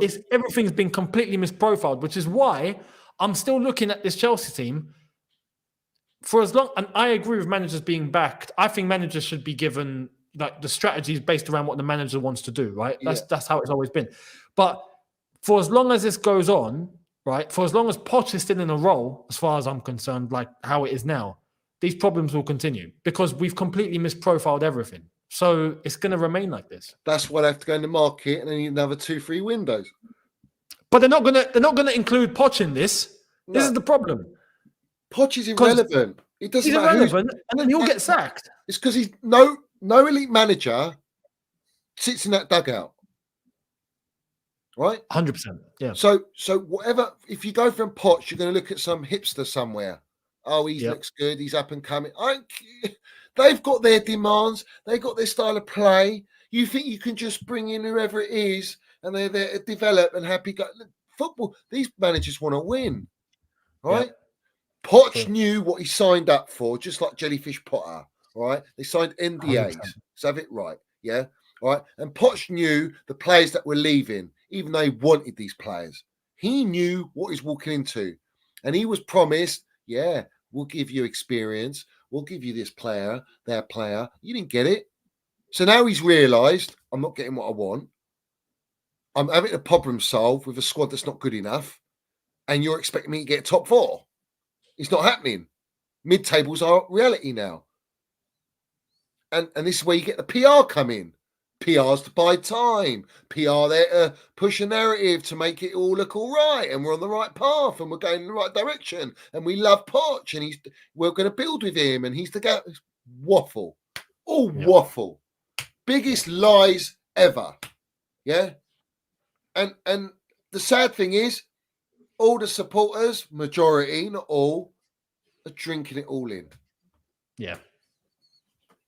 They'll go along with it. And this is why I was kind of surprised when I started hearing about the Gallagher stuff. And like, he's staying. I'm like, well, Poch isn't going anywhere then. But if Poch isn't going anywhere till the summer, which... you could argue, yeah, there's no one else that we can really go and get right now. Fair enough. But how is the season going to finish then? Is that we're just going to continue going in the way that we've been going then? Because you best believe things are going to plummet. Yeah. There's no urgency. No urgency. So no pressure. Nothing. Do you know where this is how sad it is? This is how deep it is. The only pressure where the pressure comes from, the only place it comes from is us supporters. That's it. Yeah. That's Don't it. come from upstairs. Don't come from directors. Don't even Nowhere come in from the the gaffer. No. So where are you going to get those high performances, those levels on the pitch? Exactly. You're not. Exactly. And then you get Yeah. inconsistency and you get ups and downs, and it's all happy-go-lucky, and everyone's happy to cash their check. We're all on death row contracts, and we're just having a blast. And they're rewarding these players with nights out and gigs and this and that for failing. Exactly. You're rewarding failure. So Yeah. the mentality's in the bin, the standards are in the bin, everything's in the bin, and the woods, the mud, the lot. It's just slosh. It is. It stands out when you see a player like Alfie Gilchrist, for example, come on, right? And he's 19, he's fresh, but he's got buzz cut, black boots, old school sort of vibes, right? Doesn't really give much. It doesn't look like, anyway, from what we can see. The image he's given off is that he doesn't really give a toss about his image. No. Do you know what I mean? He's just there to play football and get stuck in. That's in the space of the short amount of time, just because of the fact that he stood out, goes to show what the rest of the squad is actually looking like. Yeah. Because the rest of the squad should be operating at that level anyway. Alfie Gilchrist should be coming on, playing how he did, and all of us just go, well, right, he looks like he might fit in. But nah, what we've done is we've seen him and gone, whoa, bloody hell, levels. Yeah. But respectfully, and he delivered. He's getting stuck in and all that, but that should be everyone else as well, regardless. But that's what Connor's doing. Yeah, and that's what's Conor, exactly that. Yeah, Connor's doing that. Cole Palmer's delivering on a footballing level. I think on a technical level, he's delivering. He's just got tons of skill.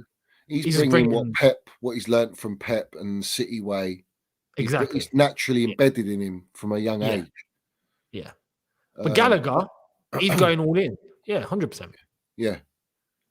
And you need that in your team. You need those engines. You need those. Do you know what John Terry said about Gilchrist? He said his attitude to be the best and training. And where's that gone? We lost that in Mason Mount. He's not there. Gallagher's doing that. He's getting his head stuck down, knowing that the owners want him out twice, and he still put his head down. Credit to him. Big up to him. Yeah. Gilchrist getting his chance, landing it, bruv. Playing like he's a young John Terry. Yeah. All right. They don't value it. They don't give a shit. These owners don't care. It means nothing to them. Listen, it's so important for these supporters to understand, that they've got to stop believing that these owners care, because they don't.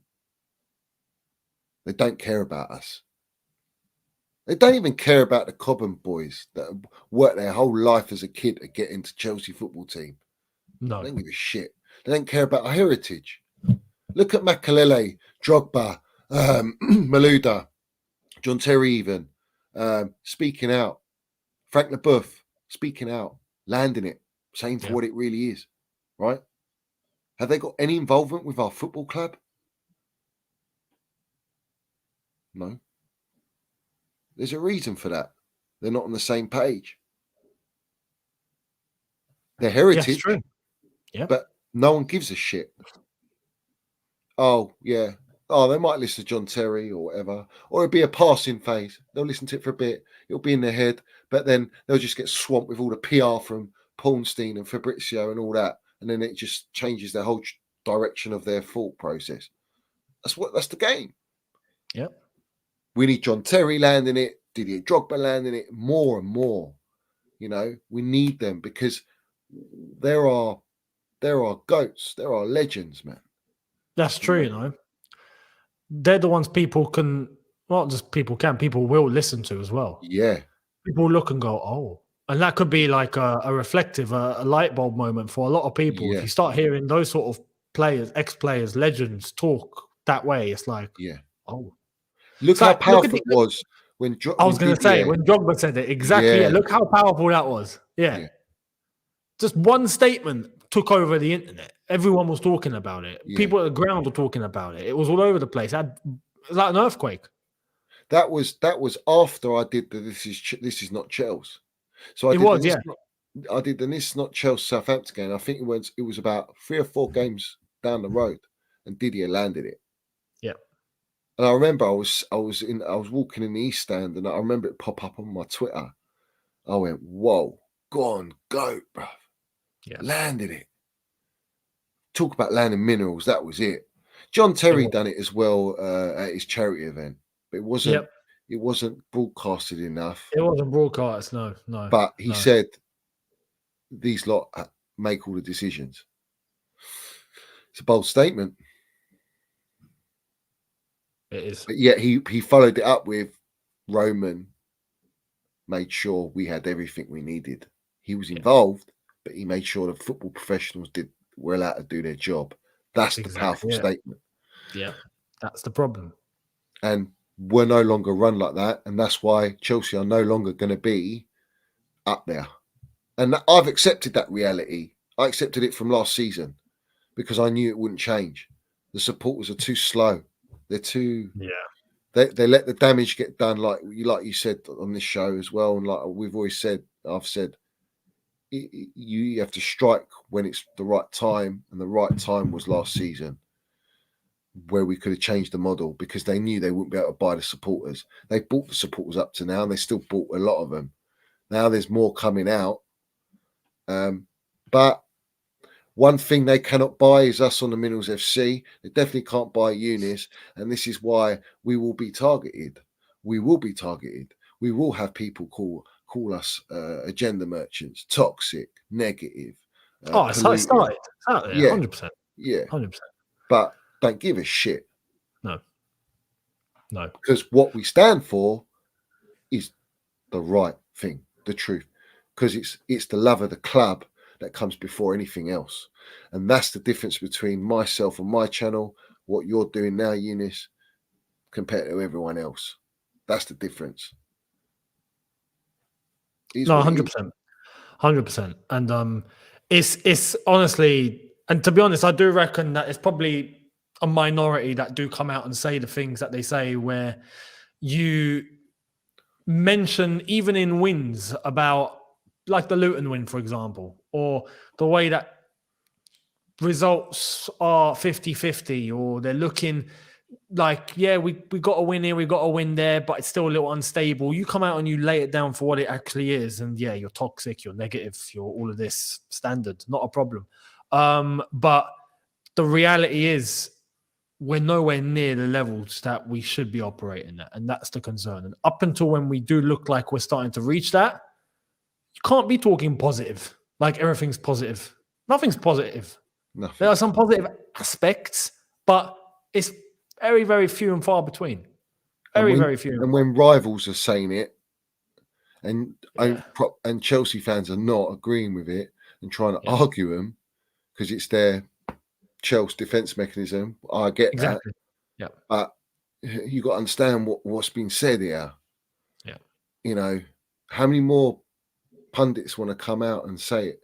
Even Carragher came out and he said, "What about Palmer?" Didn't he? And Gallagher, he said, when they're your best players and yet you want to get rid of Gallagher, and you spent all that money, what's going on? You know what I'm saying? Yep. This is what I said is, when you're telling the truth, you're called toxic. Yeah. And when you're telling lies, it's the truth. Exactly.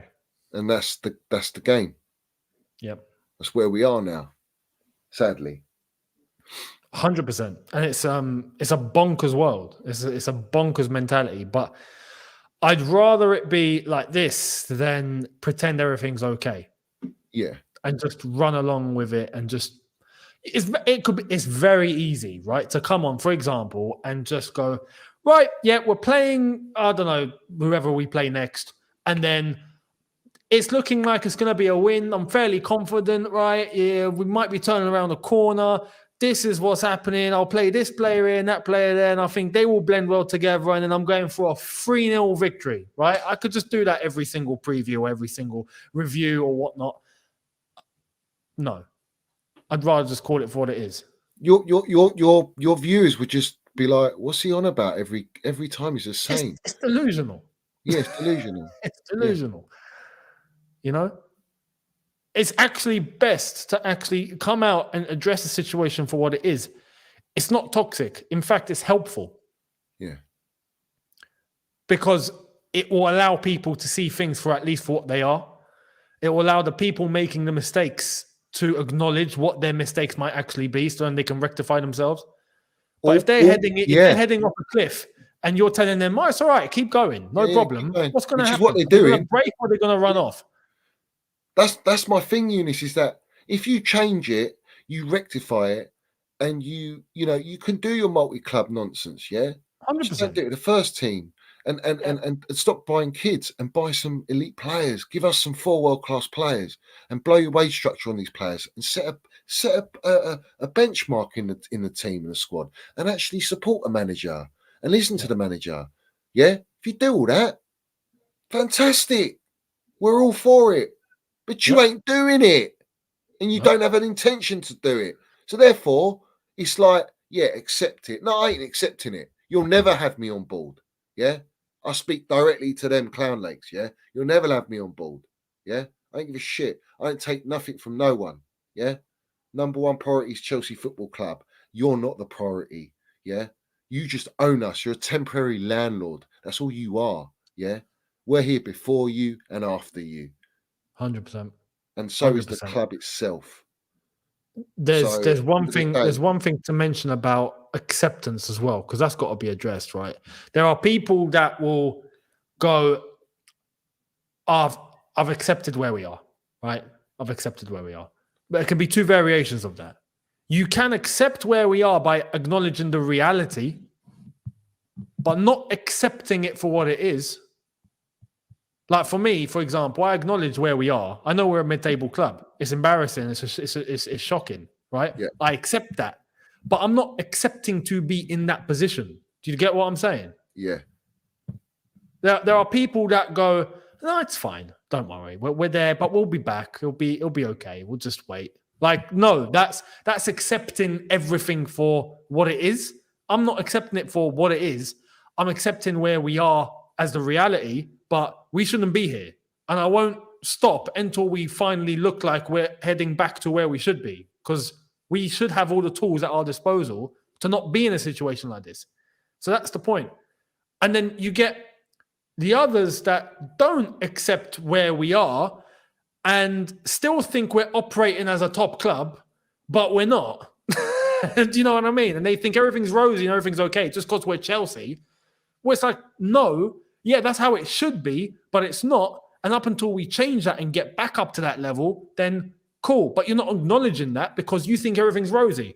There's 2 extremes going on in this fan base, right? And then there's the in-between, the ones that like us, that can see it for what it is, but are not accepting where we are because this is shocking. But there's the 2 extremes that on polar opposites think it's okay.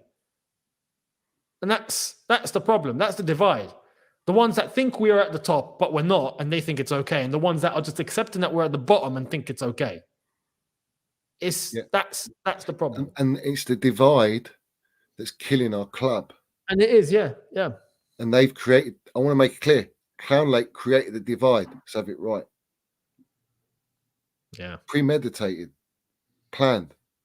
Divide That's how they conquer, control it. That's how they get to where they want to get to. Divide and conquer. Yeah. Divide and conquer. Let's have it right. Minerals landing. It's the oldest trick in the book. Works every time. It's existed since the Romans. So that's it. Yeah. And that's exactly where we leave the show, because I think that's ended it on a absolute Johnny is Johnny, hacksaw down. Let's go. Yeah. Facts, bruv. Absolute facts. You know what I'm saying? Big up to everyone in here. I want everyone to smash the like button, hit the subscribe button. I'll put Eunice's tag to his channel in the description after the show, so you can go and subscribe to Eunice and go and watch his videos and that he's put out. I'm sure he put one out today, innit, Eunice? I'm sure. Yeah. I need to check it out myself. But listen, big up to everyone supporting the channel, listening to the truth. Let's have it right, because that's what it is. This is the truth. This is not clickbait. This is not here to create controversy. This is here to say it as it is. And we love our football club, and that's why we do it. End of story. Facts. So, guys, make sure you do smash the like button, subscribe, put all your comments down below. RIP to Chelsea Old Boys, our GOAT, our legend. We'd have loved his voice on here. I'll tell you that now. But respect to everyone. Bit of a games, put it in the chat. You can go to Eunice's channel. Oh, funny. The chat did throw me off, ain't gonna lie. They were talking about SAR in the I don't even go in there, but yeah, they done me in. So yeah, respect to everyone, man. Respect to everyone. But guys, love, stay healthy, keep winning.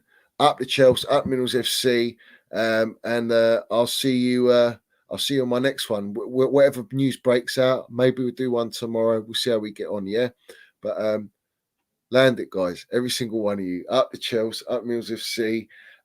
No SAR business. Yeah, let's just get him out, bruv. We know he's held hostage, but let's release him, bruv. Let's release him. Respect to everyone. Poor Yeah? lad.